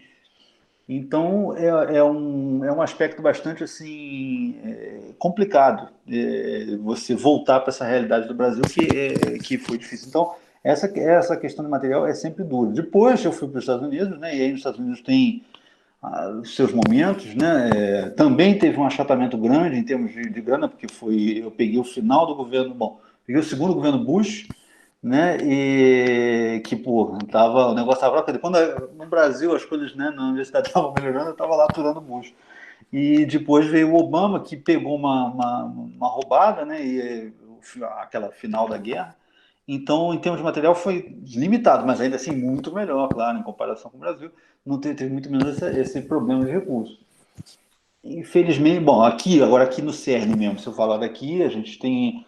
Aqui a única questão é saber de onde que vai vir o equipamento, porque isso é um problema sério, porque são diferentes grupos que vão dar um negócio, quer dizer, esse grupo aqui, não, esse negócio não é o meu grupo, é aquele grupo de lá. Ah, não, mas peraí, mas não é essa peça, é a peça que está uma para frente. Ah, mas esse é outro grupo. Então esse tipo de coisa é um pouquinho chato, mas é uma coisa que é mais... Bom, pelo menos, eventualmente o negócio aparece, então não é... Você aprende a conviver com isso. Você aprende a conviver. E alguém aí se habilita para fazer a pergunta? Senão eu vou para a segunda aqui, enquanto vocês tomam coragem. Estou vendo aí, então, tem um Adílio, aluno meu, o André Luiz Tato, professor do Pedro II, deve conhecer o Vitor também, né? Eu lembro do Vitor novinho, rapaz, foi meu estagiário, rapaz. Meu Deus do céu, hein? Aí, bom, Vitor, cara de criança, magro, feito uma vareta. Vou fazer agora, então, uma pergunta direcionada para o Vitor. Vitor, primeiro, assim, é muito interessante, né, conhecer um pouquinho mais da tua trajetória. A gente já tinha conversado alguns fatos pontuais, mas é legal você apresentar isso de peito aberto, né? Eu tentei e não deu, tentei de novo, não deu, tentei mais uma vez, não deu, porque eu acho que isso é a realidade e atualmente está ficando mais presente, eu acho, para os licenciandos, né? A gente, em Volta Redonda, agora conseguimos colocar o curso totalmente noturno, mas isso também é um esforço muito grande de toda a equipe para poder realizar isso, ainda mais que a gente trabalha com uma equipe reduzida. E é aquilo, né? O sujeito precisa trabalhar, e ele chega de noite, ele está cansado e tem que arrumar tempo, né? Então, são esforços adicionais que o sujeito tem que ter para conseguir se formar. E muitas das vezes tem que parar, né? Precisa parar um tempo. E você fez isso, né? Você deu um tempo, se reorganizou, voltou. E depois tem um fato interessante que é o início da carreira, né? Você fala assim para todo mundo. Você passou anos sem grana nenhuma, pelo menos essa foi a minha realidade, né? Anos sem grana nenhuma, um período sem estar formado, dando aula, ganhando merreca, porque você precisa sobreviver. E depois você vai dar 50, 60 tempos de aula, né? E o difícil depois é conseguir parar, né? Porque o corpo não aguenta. E falei isso para você das minhas decisões de vida, né? E hoje, cara, você acho que dá aula em duas escolas extremamente renomadas no Rio de Janeiro, e talvez até no Brasil, né? A Escola Parque, que é a escola construtivista mais antiga do Rio de Janeiro, e o Santo Agostinho, que eu falo que faz parte ali, desculpa se tiver alguém aqui do Santo Agostinho, mas faz parte do que eu chamo de Santíssima Trindade, sempre falei isso, né? Que compõe ali o Colégio São Bento, o Santo Inácio e o Santo Agostinho, e que muitas das vezes, quando se olha as avaliações do Enem e algumas outras provas que existiam anteriormente, esses três colégios acabam figurando no ranking do Rio de Janeiro, e algumas das vezes, principalmente Santo Inácio e São Bento, se alternando no ranking nacional de melhor escola do país, né? Mas são escolas que, tanto a Escola Parque quanto o Santo Agostinho, atende um público muito diferenciado. O Santo Inácio tinha a questão das bolsas, mas a Parque eu não conheço muito bem. Trabalhei com alguns alunos da Parque muitos anos atrás. O Santo Agostinho também tinha uma questão da bolsa, mas o valor da anuidade é algo que não pertence à realidade de muitos nós, né? Outro dia desse eu fui ver uma mensalidade, por exemplo, do São Bento, eu não posso colocar meus dois filhos no São Bento, então não tem grana para pagar, porque foge da realidade do brasileiro. E aí eu vi você falando assim, meus alunos do ensino médio foram para os Sírios. Meus alunos do ensino médio foram para o CERN. Isso é uma realidade que não atende, né, a todos. E eu vi que você trabalhou em outros colégios também, né? E eu gostaria que você falasse de como é que foi essa realidade, né? Trabalhar com essas realidades mais especificamente, de um colégio onde, entre aspas, né, não te falta nada, né? Que é a Escola Parque ou Santo Agostinho, porque de fato não falta, né? E trabalhar numa outra realidade onde às vezes falta tudo, né? Quando até a caneta é você que tem que levar, porque senão não tem tinta para você escrever no. Então, como é que foi? Ai, desculpa, Alexa, pare. E como é que foi? Desculpa. E como é que foi? Conta um pouquinho de como é que é essas duas realidades que você já passou. Hoje você vive só em uma delas, né? Mas essa escola que você não tem nada, né? Aqui falta tudo e aqui não falta nada. Bom, assim, isso é muito legal para essa mudança de visão, essa mudança para o próprio crescimento pessoal, né? Então, assim, eu trabalhei em algumas escolas onde a hora-aula era R$ 7, né, abaixo do piso, e era o que tinha, né? Era o que tinha, era a oportunidade que me deram, e onde a passagem de ida e volta já era maior que o valor da hora-aula, né? Mas era o momento que eu tinha para entrar em sala de aula, para aprender a falar em público, para aprender a escrever no quadro, para errar eventualmente. A gente erra, normal, né? E assim, era a oportunidade que eu tinha de botar minha cara, né, no ensino, né? Então, eu trabalhei em escolas onde o salário era um rateio entre os pais, entre os eu recebia um pouco de moeda, dinheiro tal, um cheque de R$ 10, e o conjunto disso dava R$ 200, e era meu salário, e dava no saquinho, né? Então, assim, eu já trabalhei numa escola desse tipo. Eu já trabalhei numa escola que ficavam 3 meses sem pagar, uma escola particular pequena, e que o diretor da escola me ofereceu a impressora como pagamento, né? Ah, a gente não tem salário, mas quer impressora? Ah, eu falei, não, rapaz, não quero impressora, não. Eu vou, assim, aí depois ele, não, depois eu pago, e aí deu certo depois, né? Então, assim, eu trabalhei numa escola do Estado concursado, né? Eu era concursado do Estado também, em que eram outras questões, sim, para quem conhece o Rio de Janeiro, o bairro de Lins Vasconcelos é um bairro assim, que tem, é um bairro carente, né? É um bairro que tem várias questões, né?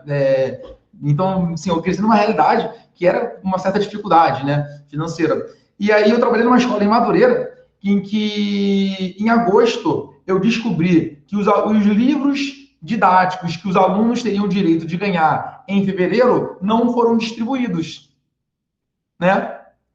E que eu, na época, queria comprar um livro e descobri que o livro que os alunos receberiam era aquele livro que eu tanto desejava comprar. Ou seja, eles tinham de graça e o diretor da escola escondeu numa sala fechada para não distribuir. Então, assim, aí que eu fiz nesse contexto, conversei com a pessoa que era responsável das chaves, invadi a sala, abri a porta, interrompi a aula de todo o turno da noite, chamei todo mundo para o pátio e fui distribuindo o livro um a um. O diretor, na época, foi com raiva e falou, nossa, você vai se sujar. Lógico, né? Eu falei, meu camarada, eu vou me sujar, não tem problema, eu vou me sujar com orgulho, né? De distribuir o que é de direito dos alunos. E praticamente uma aula de física é uma aula de direitos, né? De quais são os seus direitos, quais são os seus deveres como cidadão, né? Então, assim, eram realidades totalmente opostas, né? E, assim, a questão da própria briga pelo ideal. Eu trabalhei numa escola estadual também, em que o aluno deveria avisar a um inspetor o que ele iria fazer no banheiro, né? Pela quantidade de papel higiênico que ele ia usar ou não.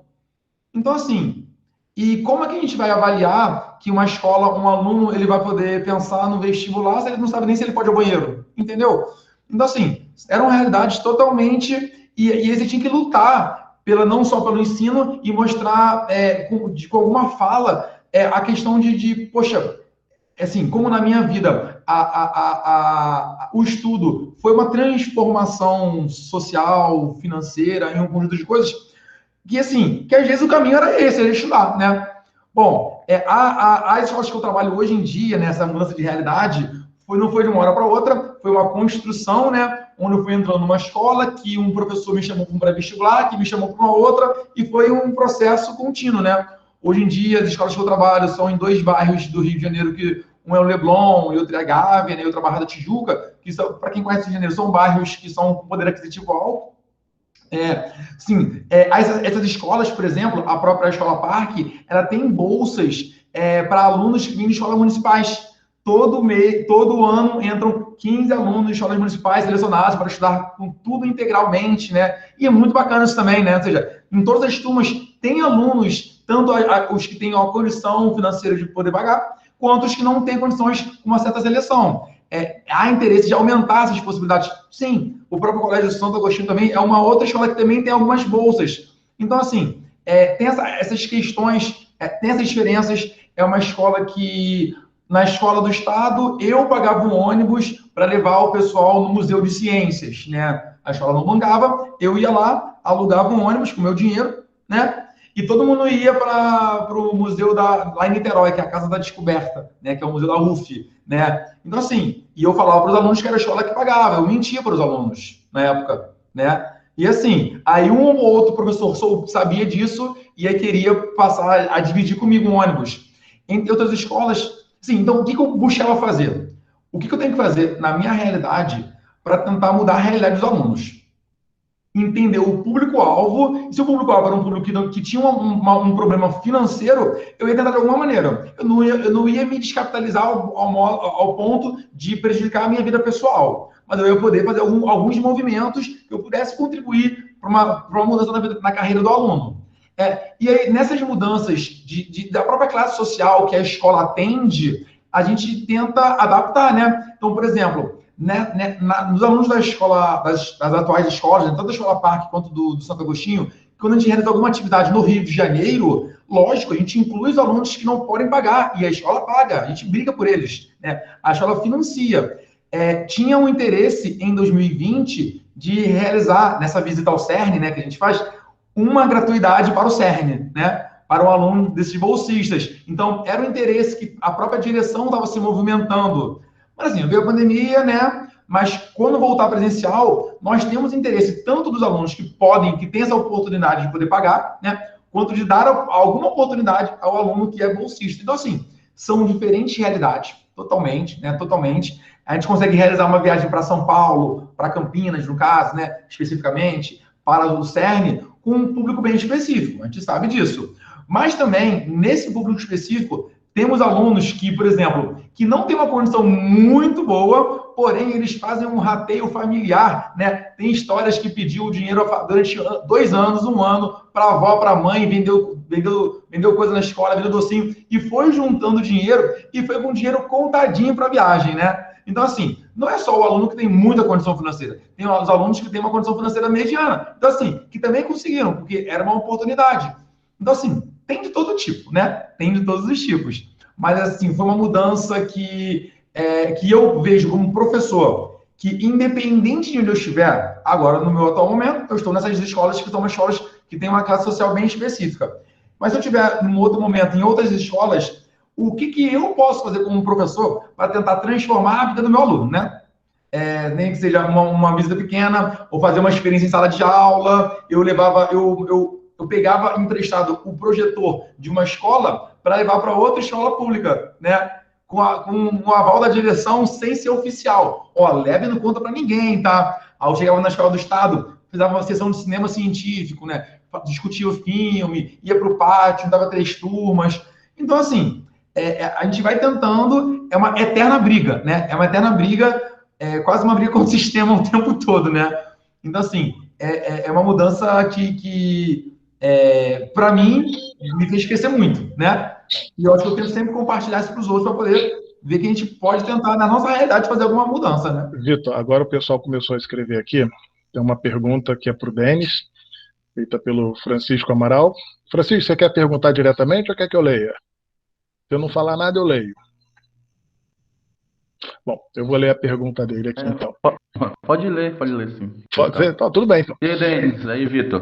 Prazer. Ele pergunta aqui, né? Denis, qual o maior desafio enfrentado por vocês quando recebem os professores aqui do Brasil aí no CERN? Olha, eu acho que a coisa que eu acho que é mais assim complicada, que é um pouco essa, bom, alguns de vocês, se tiver entrado bem no comecinho, podem ter ouvido que eu fiz uma brincadeira com o Vitor, porque o Vitor, quando chega aqui, ele tem às vezes a visita marcada para outubro, né? Ah, não vou para outubro, tá, ele tá organizando essa galera, né, para vir. E em fevereiro ele me liga, porra, ela começou a organizar a visita. Eu falo, pô, cara, pelo amor de Deus, mas não dá. Espera um pouco. Então, é um certo desespero. Mas, por outro lado, é uma coisa que a gente tem que dar. Eu vejo como uma coisa importante de dar uma prioridade, porque, pô, não é simples, não é fácil. Também não é toda hora que eu tenho, mesmo porque se muitas escolas começassem a mandar a gente, obviamente que eu ia ter que fazer uma outra, organizar de uma outra forma, não ia ser possível que eu fizesse tantas visitas, porque eu tenho outras obrigações, não posso ficar só na parte de divulgação científica, embora seja talvez a parte que mais dá, né, assim, uma certa alegria, porque justamente quando você está podendo falar, né, do teu trabalho, mas para você poder falar do teu trabalho, você tem que fazer um trabalho. Então, então é uma coisa um pouco mais complicada. Então, a questão é, o CERN tem uma certa limitação, porque, obviamente, aqui tem toda semana 50 ônibus de italiano, 3, 4 aviões que custa 100 francos, que não é muita coisa para cá, né? Para o salário médio daqui.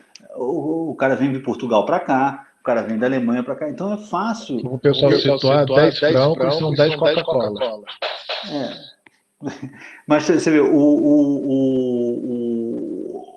é uma outra faixa de valor que você vai trabalhar. Então, quando o Vitor fala, eu levei 20 e poucos alunos na Campina, ok, é factível. Quando eu levei 20 alunos para o CERN, é uma grana preta. E ainda não é só uma grana, é uma grana, você tem que gerenciar aquela cacetada de criança que você tem que botar num ônibus, né, num avião, vai levar com passaporte, é uma outra situação. Então, quando vem a professor de Portugal, a gente recebe, mas é óbvio que eu dou uma prioridade menor, quer dizer, o CERN já tem um certo programa de visitas, ele já vai tentar organizar, já tem um time de guias, né, e tudo mais, mas a questão maior para mim é, pô, quando vem um grupo do Brasil, o CERN quer ser, então, por causa disso, o CERN limita a mostrar, por exemplo, só 2 pontos de visitação. Então, por exemplo, vai no centro de computação e faz uma visita no local onde foram montados, né, os ímãs do LHC. Aí você fala, pô, beleza, bacana, o cara vai ver coisa interessante pra caramba, tem um monte de detalhe bacana para se ver e tudo mais, mas são 2 visitas de 1 hora e meia, né, se fosse tudo. Então, quer dizer, aí tu fala, o cara veio do Brasil, passou 30, vai passar de avião 15 horas para ir, 15 horas para voltar, e ficar aqui para ver 2 horinhas de coisa, ainda pagar essa fortuna toda, eu falo, não, pô, isso não é possível. Aí a gente tenta na medida do possível, mas aí tem que sempre ser combinado e tudo mais, com muita antecedência, a gente tenta organizar algumas outras visitas, e eu falo, eu vou organizar isso aí desde que eu sou o guia. Aí os caras, não, só que o problema é que às vezes as turmas são grandes, né, e aí também tem algumas limitações, então, por exemplo, se você vai levar na caverna, bom, quanto tempo você vai levar na caverna, acho que a do CMS é um pouco mais flexível, você não pode levar em certas idades, então abaixo de 16 anos você não pode levar, né, no Atlas, no CMS você pode. Tem alguns detalhezinhos assim que tem que ser gerenciados, e tudo isso pode levar a algum certo nível de complicação. Então, por causa disso, tem alguns problemas para se resolver. Eu diria que são problemas quase burocráticos. Mas para mim o problema maior tem tanta coisa para oferecer, mas infelizmente não tem como carregar. Oficialmente não há apoio para todas as coisas. Então a gente tenta se virar um pouco por fora, que é o que dá para fazer, porque é um troço, né, de escopo limitado. Mas não, posso estar fazendo assim. Se o Vitor me viesse, quando tem visita agosto, setembro, outubro, novembro, eu falava, Vitor, não dá. Vamos ter que diminuir. Mas como é uma visita que ele faz, assim, a gente consegue fazer, dá para gerenciar bem. E, claro, se desse, eu ia tentar fazer de qualquer jeito, mas é só que realmente tem um limite do que é possível se fazer. Infelizmente, eu acho que nos anos, bom, eu não me lembro quando foi quando o Marco estava aqui, mas teve alguns anos que tinha muitos brasileiros aqui. Então eu fazia muita visita virtual também, tipo toda semana fazia visita virtual, praticamente toda semana, e algumas dentro da caverna, outras fora, outros na sala de controle da experiência e tal. E aí o que a gente fazia, como tinha muito brasileiro, eu tentava sempre pegar, olha, aí eu ligava para o orientador do cara e falava, você tem como organizar para que o cara participe das visitas? Ah, não, ele tem que participar porque faz parte da divulgação e tal.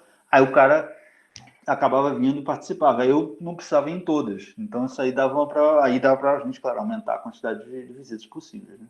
É mais uma questão prática, no final das contas. A próxima pergunta eu acho que vale para os dois, tá? Eu vou pedir então para o Denis emendar a resposta, depois o Vitor, do Christian Vesman, por acaso é amigão meu, amigo de infância. e ele coloca, né, a situação dele, que ele é professor da escola pública, Estado e município do Rio de Janeiro, e ele gostaria de consultar sobre disponibilidade para palestra, né, susto aqui, levar esses relatos para meus alunos. Eu acho que quando ele perguntou, ele estava se referindo ao Vitor. Ele achou, muito provavelmente, assim como eu, a sua história de vida muito bonita. Mas aproveitar o embalo aí que o Denis já estava com a fala, porque o Denis desenvolve um trabalho que é a visita virtual ao Atlas, né? E o Atlas é um dos grandes detectores, uma das grandes colaborações do LHC, e ele faz essa apresentação para as escolas, né? Então, Denis, pode falar um pouquinho como é que você organiza isso e como é que um professor poderia entrar em contato contigo para organizar isso? Isso, olha só, basicamente a coisa se passa dessa forma, com bom, em termos práticos, o que uma escola precisa? Porque né, tem que ter alguns requisitos básicos, sem isso não dá para fazer grandes coisas. Você tem que ter pelo menos um laptop, um computador que você possa conectar, né, numa tela grande para que a pessoa possa ver, algum sistema de áudio para que eles possam ouvir bem, e, claro, eu preciso ter a câmera para poder, né, ver as pessoas. Bom, se eventualmente fosse uma situação em que não tem câmera, a gente se vira, né? E um microfone, alguma coisa, o cara vem perto do laptop para poder falar. Tendo essa estrutura de base e alguma forma de conectar com a rede, né, dá para fazer a visita virtual. É óbvio que o sabor, vamos dizer assim, da visita, quer dizer, se vai ser uma visita que eu vou poder estar dentro da caverna, não vou poder estar dentro, depende de vários fatores, porque depende do horário, tem um horário limite em que você pode entrar, por exemplo, visita virtual dentro da caverna, esse ano está acontecendo, ano que vem a gente, bom, se tudo correr bem, a gente vai entrar em operação já no final desse ano, em outubro, provavelmente eu já ouvi falar que em outubro vai ter uma RAM piloto, então, quer dizer, uma primeira tomada de dados, então essa ideia de ir para dentro da caverna vai ficar um pouco mais limitada, né? A gente não pode entrar na caverna durante o período de aquisição de dados. Então, tem vários detalhes que pode fazer. Agora, claro, normalmente eu já tive uma visita virtual com o pessoal do Piauí, o cara usando um 3G no telefone para fazer a conexão, e funcionou. Eu tive visita com Moçambique. Você não via quase ninguém na sala, porque a qualidade da câmera dos caras era baixa, mas dava para o cara fazer pergunta, eu ouvia a pergunta e eu respondi. Então dava para a gente fazer alguma coisa. Quando, obviamente, a gente está só na sala de controle, ou do lado, né, eventualmente a gente fica do lado de fora da sala de controle, mas dá para ver a sala de controle, aí o que eu faço, normalmente eu faço uma palestra de uns 10 minutos, uma coisa rápida, na qual eu falo, olha, esse é o detetor, aqui a gente está no LHC, isso é o LHC, né, esse anel aqui e tal, e aí depois eu vou para a parte um pouco, explico alguns detalhes, aqui é o calorímetro, não sei o quê, falo um pouco das peças do detetor, porque eu sou mais ligado na parte de instalação do que propriamente na parte né, do estudo de física mais alto nível, como eu falei antes, mas dá para fazer um trabalhinho ali de uns 10 minutos, depois a gente passa para a coisa. Claro, hoje, por exemplo, se vocês forem olhar eu posso depois botar um link, mas hoje eu fiz uma visita virtual com o pessoal de Natal. Então eu já tinha me requerido isso, eu fiz a visita com o Amadeu, né, que é um outro professor bastante também dedicado a essa questão toda, e a gente ele faz, inclusive, com sequência, ele faz essas visitas também, faz a visita e masterclass, né, porque aí tem a professora Márcia e tal. Só para completar, a gente tinha um programa que parou por causa da pandemia, mas eu espero que volte, né? No qual escolas do Rio de Janeiro, acho que o Vitor fez parte disso também, iam lá na COP, tá? Então tem um ônibus, bom, se a escola puder pagar, eu acho que eu mando um ônibus aí, eu não sei esses detalhes financeiros, não sei, mas eu posso botar a pessoa também em contato. Então a escola faz uma visita à COP, aí vê um monte de coisa de tecnologia que é desenvolvida na COP e também, porque também tem coisa da COP que foi desenvolvida para o Atlas, tá? Tem peças desenvolvidas no Brasil que estão rodando no detetor e o cara mostra isso tudo e no final a gente faz a visita virtual. Então a visita virtual aí já é uma consequência, um fim de um caminho que está sendo percorrido. O Vitor pode também mencionar isso depois. E aí a jogada aqui é uma outra possibilidade, uma outra forma de lidar com o assunto, mas também é bastante bacana. Bom, o Marco tem o meu contato, qualquer pessoa, professor que esteja interessado, é óbvio que eu posso tentar organizar. As coisas, em termos de visita virtual, até está funcionando melhor do que quando não está na pandemia, porque como a gente está fazendo essa visita virtual dentro da caverna e é só um, então não tem problema, porque não tem problema de distância social, tudo mais. Mas é uma coisa que a gente pode também, ano que vem talvez fique um pouquinho mais difícil, porque a gente vai ficar em cima, né? Mas bom, mas está funcionando. Deixa o Vitor completar aí. E Vitor, especificamente aqui, né, ele queria saber se você faria um relato seu, contar essa que você contou aqui para gente, para os alunos dele lá da escola municipal e estadual. E se sim, como é que faz aí? Pode entrar em contato comigo e etc. E depois da fala do Vitor, Kleber, você pode fazer o seu comentário, por favor, tá bom? Assim que ele terminar. Vitor, acelera aí por conta do tempo para a gente não extrapolar, tá? Beleza. Bom, só para complementar a fala do Denis rapidinho, quem é do Rio de Janeiro, existe a possibilidade de escolas públicas, né, arrumar um ônibus de graça e escolas particulares financiam o próprio ônibus, né, por motivos óbvios, né, porque deu um pouquinho mais de condições. Então, toda quinta-feira à tarde rolava uma visita virtual e eu fiz uma dessas visitas. Muito legal. Bom, respondendo a questão do Christian, só pegar o meu contato com o Marco e a gente combina todos os detalhes. É lógico que eu faço questão de compartilhar essa experiência com os alunos das redes municipal e estadual, né? Eu acho que é importantíssimo compartilhar essas experiências para poder ver quais são as possibilidades para todos os campos de ação, né? Então, assim, e para qualquer outras possibilidades o próprio Sirius também, ele está realizando visitas virtuais, né? No próprio site do Sirius, ele organiza algumas visitas virtuais. Não são tão organizadas ainda tão bem quanto o CERN, que já tem uma certa experiência. Mas está no processo de início. Então, isso é muito bacana. Está começando. Fizeram uma primeira visita na semana passada, né? Então, assim, está no início de um processo que é importante dessa aproximação da escola básica com a pesquisa de ponta, né? Que é o nosso papel. Marco, não sei se eu fui bem rápido e objetivo, mas manda aí. Beleza, e tem aí o Kleber. Pode falar, Kleber. Pô, Marcos, obrigado. Eu queria primeiro te parabenizar pelo evento. E um abraço, Denis. Vitor, você é um cara que transforma vidas. Eu sou uma das vidas transformadas por você. Alguns amigos aqui também tiveram um pouco dessa tua ajuda, bem significativa. Amaral, a Med está por aqui. E assim, sou muito feliz aí pelo que vivo, pelo momento com vocês. Queria registrar a participação do Norte, sou de Manaus, do Amazonas, e comentar com vocês que essa integração para a gente é muito importante. A gente vive aqui essas dificuldades.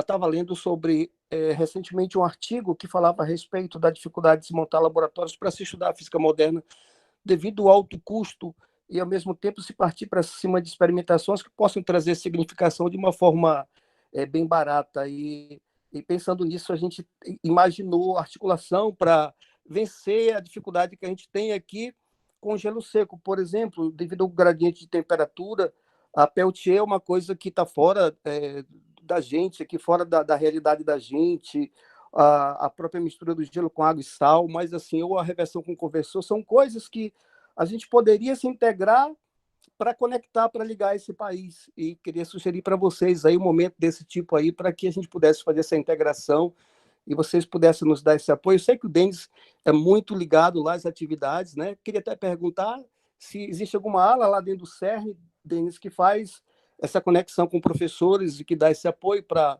talvez resolver problemas desse tipo aí. Um abraço, parabéns aí. Olha, mas foi um pouco o que a gente estava falando, quer dizer, há essa escola, que por onde o Vitor veio, por onde o Amadeu, anos antes, veio, quer dizer, há essa estrutura que convida as pessoas que traz. Quer dizer, convida, mas as pessoas têm que obter fundos para ir durante alguns anos. Eu sei que isso foi financiado pelo governo, no caso do Brasil. Foram os anos que teve muito professor vindo para cá de escola pública, mais do que de escola particular. Isso caiu bastante, acho que depois de 2017 houve uma queda bastante significativa, e veio mais pessoal de escola particular do que de escola pública, mas ainda assim, ou né, quem tivesse condição de vir, mas ainda assim há uma participação brasileira bastante significativa. Normalmente a gente é quase metade da escola, né? Porque normalmente é um blocão de Portugal, um blocão do Brasil e tal. E essa escola é um banho de física, né? Você vai lá, você chega e o cara vai te... Ó, vamos montar uma câmara de bolhas. Aí o cara vem, como é que faz para montar o equipamento, o que precisa, o que não precisa, e dá para se montar e tal coisa. Então tem várias coisinhas que podem ser feitas nesse sentido. Agora, com relação ao que é mais factível, porque isso é bacana, mas nem sempre né, não é todo mundo que vai conseguir vir, de um ponto de vista mais pragmático, eu acho que as visitas virtuais, ou também as coisas que a gente tem, como, por exemplo, masterclass, né, realizada virtualmente também, isso também já está acontecendo em alguns lugares. tem alguns professores, como por exemplo a professora Márcia Begari, que pô, faz um trabalho, né, do cacete, que ela está sempre se dedicando a esse negócio, ela está sempre em cima, ela vai em cima mesmo, se ela puder ir, ela vai, entendeu? E ela faz a masterclass, ela é do IPOG, né, que é essa infraestrutura que tem do programa de divulgação científica, né, de outreach, né, justamente. Então, há um esforço é um esforço global. Agora, é claro que esse esforço, ele depende, está dentro de uma certa coisa que você tem que trabalhar, mas você gasta, sei lá, 10, 15% do seu tempo fazendo esse tipo de pesquisa. Né? Isso para o pesquisador médio daqui. Então, não vou dizer que você vai encontrar um apoio infinito, é aquilo que eu estava falando antes, né? Que é difícil. Por exemplo, agora que a gente está com menos brasileiros aqui, fica muito mais complicado, porque antigamente eu podia fazer 10 visitas virtuais numa semana, porque não era eu que ia fazer. Agora não dá. Né? Mas isso não quer dizer que seja impossível, eu acho que tem que levar sim. Eu estava tentando escolar aqui uma apresentação que eu fiz há alguns anos, mas bom, ainda não achei, se eu achar eu vou ainda mostrar, na qual eu mostro a distribuição no Brasil de visitas virtuais num certo ano, não me lembro mais qual ano que foi. Mas tem bastante visita no Brasil inteiro. É óbvio que concentra um pouco mais em Rio e São Paulo, porque tem mais gente. Né? Mas não é o objetivo, não. Legal. E para quem nunca viu a visita virtual aí que o Denis realiza, ele colocou um link no YouTube da visita que ele fez hoje com uma escola de Natal, não é isso, Denis? Isso. Então tá ali o link. E para quem chegou depois, estou repetindo aqui o link da lista de presença e para quem for licenciando do IFRJ ou licenciando, bacharelando de outra instituição de ensino de nível superior, depois eu mando o certificado referente às atividades complementares aqui do nosso encontro. Deixa eu ver aqui. Teve um comentário anterior aqui do professor André Tato, dizendo isso aí, Vitor, bate de frente para defender a garotada. Cara, se você foi aluno do Tato, não tenho a menor dúvida de que eu não esperaria menos de ti. O Tato fez a graduação comigo, é um irmãozão que a UERJ me deu. Inclusive o Tato chama minha mãe de mãe, né? Mas chama minha tia de vó, para desespero da minha tia. E o Adílio é um... Eu não lembro agora, Adílio, você se formou na física? O Adílio é professor de matemática em Volta Redonda, né, já é formado, atua nas redes ali da região, em Resende, Barra Mansa, ali no sul fluminense. Tem uns trabalhos muito bonitos também em algumas regiões mais carentes. Tinha contato com Elaiel, né, que levava o Elaiel para dar as palestras por lá. E ele escreveu aqui, né, sempre gratificante lembrar essa data, eu mesmo só estou no curso de Física por incentivo do professor Elaiel, eu não tinha visto aqui. E no Instituto Federal pude conhecer as contas matemáticas que eram só números para mim. Parabéns. Bom, Adílio, é um prazer imenso ter você nas minhas turmas quando isso acontece. A gente vai se aproximando do final, né, que estava previsto para acabar às 20h30 aqui do Rio de Janeiro. Lembrando que o Denis é um viajante do futuro, ele está 5 horas à frente, então a gente vamos tentar nos extrapolar isso. Temos aí então 12 minutinhos para o encerramento, e dá tempo de fazer mais uma ou duas perguntas a quem se habilitar, ou algum comentário que seja sobre a participação dos dois colegas aqui nesse dia que a gente celebra o Dia do Físico.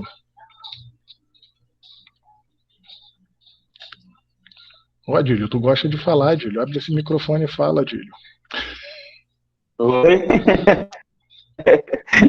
Estou lembrando aqui umas coisas legais que a gente fez do IFE. Levar isso para as minhas escolas, né, cara? O dia do matemática levou, agora tem que levar o dia do físico. Eu tenho uma preocupação muito grande, o Adílio, que foi meu aluno em algumas disciplinas, sabe disso, né, que as práticas que a gente desenvolve nas licenciaturas, elas precisam, é mandatário que elas cheguem nas escolas de ensino básico, em especial nas escolas públicas, porque a gente só vai conseguir pensar num patamar de igualdade se hoje a gente sim privilegiar ações que sejam focadas nas escolas públicas, porque são as que tiveram menos oportunidades, é a escola que não tem nada muitas das vezes, né? A gente fez um trabalho um tempo atrás, que o Adílio era meu aluno, uma disciplina chamada de informática para professor de física, montamos uns cartazes, não foi isso, Adílio? Com realidade aumentada, que os alunos apontavam por cartaz e aparecia o sistema solar na frente deles. E isso foi um trabalho que Foi. extremamente simples, mas teve uma repercussão muito grande, né? Então é isso, para todos os professores de física que aqui estão, para os físicos, para os futuros professores de física, acho que o que a gente tira aqui das falas do Denis e do Vitor é que a vida não é linear, a nossa trajetória nunca é linear, tem alguns percalços no meio do caminho, a gente fica chateado, xinga, sofre, né, fica super para baixo, mas acaba surgindo outras coisas legais. Para o Denis também, apesar de estar morando na França, trabalha na Suíça, atravessa a fronteira para lá e para cá o tempo todo, a vida também não é um mar de rosas, né? A gente tem dificuldades inerentes de ser estrangeiro, de trabalhar e de morar nessa situação. Não estou dizendo que seja ruim, mas cada um passa por suas dificuldades pessoais, de estar longe da família também é uma dificuldade, né, Denis? Mas acho que o ponto todo que a gente pode tirar aqui é o não desista, né? Keep walking, né? Siga em frente, continue andando. Tente quantas vezes forem necessárias, né, Vitor? E segura às vezes a saudade de casa, e se adaptar a uma nova rotina, tanto de extremos, né? Porque quando é calor é bastante quente, e quando é frio pra caramba. E acho que a redução do contato com os familiares próximos também, isso não é pouca coisa para quem mora fora. Então continuar andando. Eu acho que tanto o Denis, quanto o Vitor, quanto eu e o Instituto Federal do Rio de Janeiro, especialmente o Campus Volta Redonda, estamos aqui abertos para ajudá-los, né, com palestra nas escolas ou auxiliar com qualquer outra coisa. Basta mandar e-mail e a gente, na medida do possível, vai auxiliando. Vou passar a palavra para o Denis aqui, para a gente fazer o encerramento e depois para o Vitor. Bom, então, Marco, primeiro agradecer, né, a presença de todo mundo que aguentou aí a nossa conversa durante esse tempo todo e que teve nessa disposição, essa vontade de participar, de nos ouvir, né, agradecer principalmente, claro, o Marco, que organizou isso tudo, né, toda a estruturazinha para que a gente pudesse estar junto nesse dia, chamar as pessoas e tudo mais. Realmente é uma coisa, bom, é uma coisa que eu sempre falo, isso eu já tive outras oportunidades de falar em outras situações, mas eu acho que cabe bastante aqui, quer dizer, eu tive minha formação, quer dizer, meus 5 anos de universidade, que foram, o momento em que eu estava dependendo de 100% do dinheiro público, né? O mesmo se fala do meu mestrado, né, que acabou no doutorado e tudo mais, a minha vinda para o CERN, a minha primeira vinda para o CERN, também foi uma vinda né, financiada com dinheiro do governo brasileiro. Então, eu acho que primeiro é um dever quase moral você tentar formar outras pessoas, se for possível, né? Claro, não é todo mundo também que tem a vontade ou mesmo a disposição, não é, né, a tendência de todo mundo. Eu gosto muito, eu me interessei muito, eu me descobri uma outra faceta da minha personalidade ao falar sobre essas coisas, né? E tudo mais, então, quer dizer, tem essa coisa que também é bacana se lançar e de repente se descobrir, pô, esse negócio é bacana, e que foi um pouco o que aconteceu comigo quando eu comecei a fazer essas visitas. Na verdade, foi uma coisa completamente assim, vamos tentar fazer, pô, vai ser bacana mostrar para as pessoas, e era realmente, foi um negócio bastante forte. Então, eu acho que assim, eu me sinto no dever, mas também no prazer, né, de fazer esse tipo de visita. Então, por isso que eu renovo o convite, quer dizer, quem quiser aí tem a possibilidade de ou contactar o Marco, ou me procurar no Face, que eu sou um tanto quanto frequente no Face, né? O Marco também me tem lá no Face também. Então, quer dizer, para que a gente possa fazer outras visitas em outros locais e o professor ali, eu perdi agora o nome dele, mas também mencionou outros estados.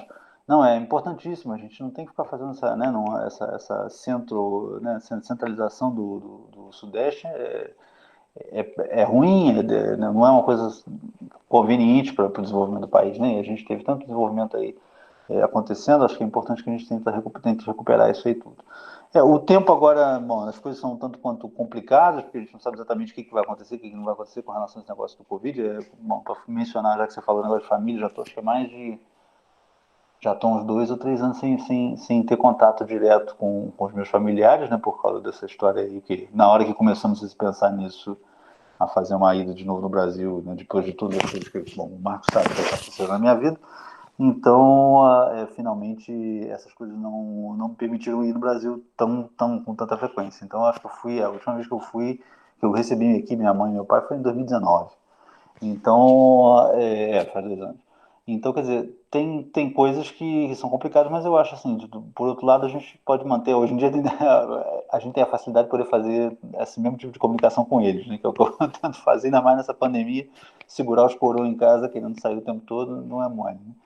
Então, é importante, mas eu acho que assim, há um valor também imenso de encontrar as pessoas e de poder estar perto. Então, eu só renovo o convite, estamos abertos aí, com certa antecedência e um pouquinho de cuidado da infraestrutura, sempre dá para a gente fazer uma visita virtual, é muito pouco provável que não dê.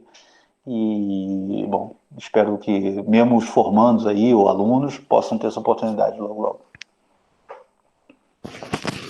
Obrigado, Denis. Passar a palavra para o Vitor. Bom, gostaria de agradecer, né, a oportunidade ao Marco, né, de realizar esse evento, de participar desse evento, de tentar colaborar tanto para os professores, os licenciandos e licenciados, né, e de poder rever o Denis também, né, porque é uma oportunidade bem significativa, né, que foi todo mundo com o coraçãozinho assim, para o Denis, para todo mundo. E assim, e de poder compartilhar um pouquinho da história de professor, né, da história da luta, da batalha do professor, e contribuir, e deixar bem claro, bem à vontade aos colegas, né, que até comentaram no chat, que se quiser a gente pode fazer apresentações para professores, para escolas, para alunos, compartilhar histórias, né, compartilhar experiências, né, e com esse objetivo, de tentar divulgar o máximo no Brasil possível, né? Não só concentrar só no Rio de Janeiro, né, em São Paulo, que é o grande, onde tem mais pessoas envolvidas nesses projetos, mas é um projeto que a gente tenta buscar o maior equilíbrio possível, né? Atingindo a região norte, a região nordeste, que precisa de mais incentivo, né? Então é isso, gostaria de agradecer ao Marco por essa oportunidade de divulgar esse trabalho, né? Divulgar a vivência de um professor de física, a carreira. E aquele negócio, né, gente? Não desiste, né? Não desista dos seus sonhos, dos seus objetivos. Pode demorar um pouquinho mais? Pode demorar um pouquinho mais. Aquele negócio, eu tentei algumas vezes, por exemplo, o doutorado, e se não tivesse passado, eu ia tentar de novo até um dia eu conseguir, né? Então, e assim, eu estou até feliz também que tanto o próprio Tato, né, como aqui também tem o próprio Roberto também, que é um outro professor do IFRJ, que são professores que eu tenho muito carinho, que estão aqui presentes, né? Que participaram desde a minha época de estudante, de estagiário, né? Então, isso é muito legal, né? Para poder contribuir para a formação de outros professores. Obrigado, Marco, mais uma vez. Conte comigo aí sempre que precisar. E no próximo ano, a gente vai fazer o evento com mais antecedência e maior ainda, hein? Tá bom? Gente, um abraço a todos vocês. Roberto, brigadão aí pela presença, Tato também. E a todos vocês. Pode para meus amigos, rapaz. Aos meus alunos de Física Básica 1 da turma de Matemática, 9 horas eu estou entrando em sala. Pergunta, professor Pacheco, ainda vai ter aula de Física? 9 horas, está lá anotado, claro que vai. 9 horas. Tá. Faltou campeonato? Aí vai ser de 9 horas até 10 horas? A gente conversa lá às 9. Tá bom. Pessoal, não ouviu.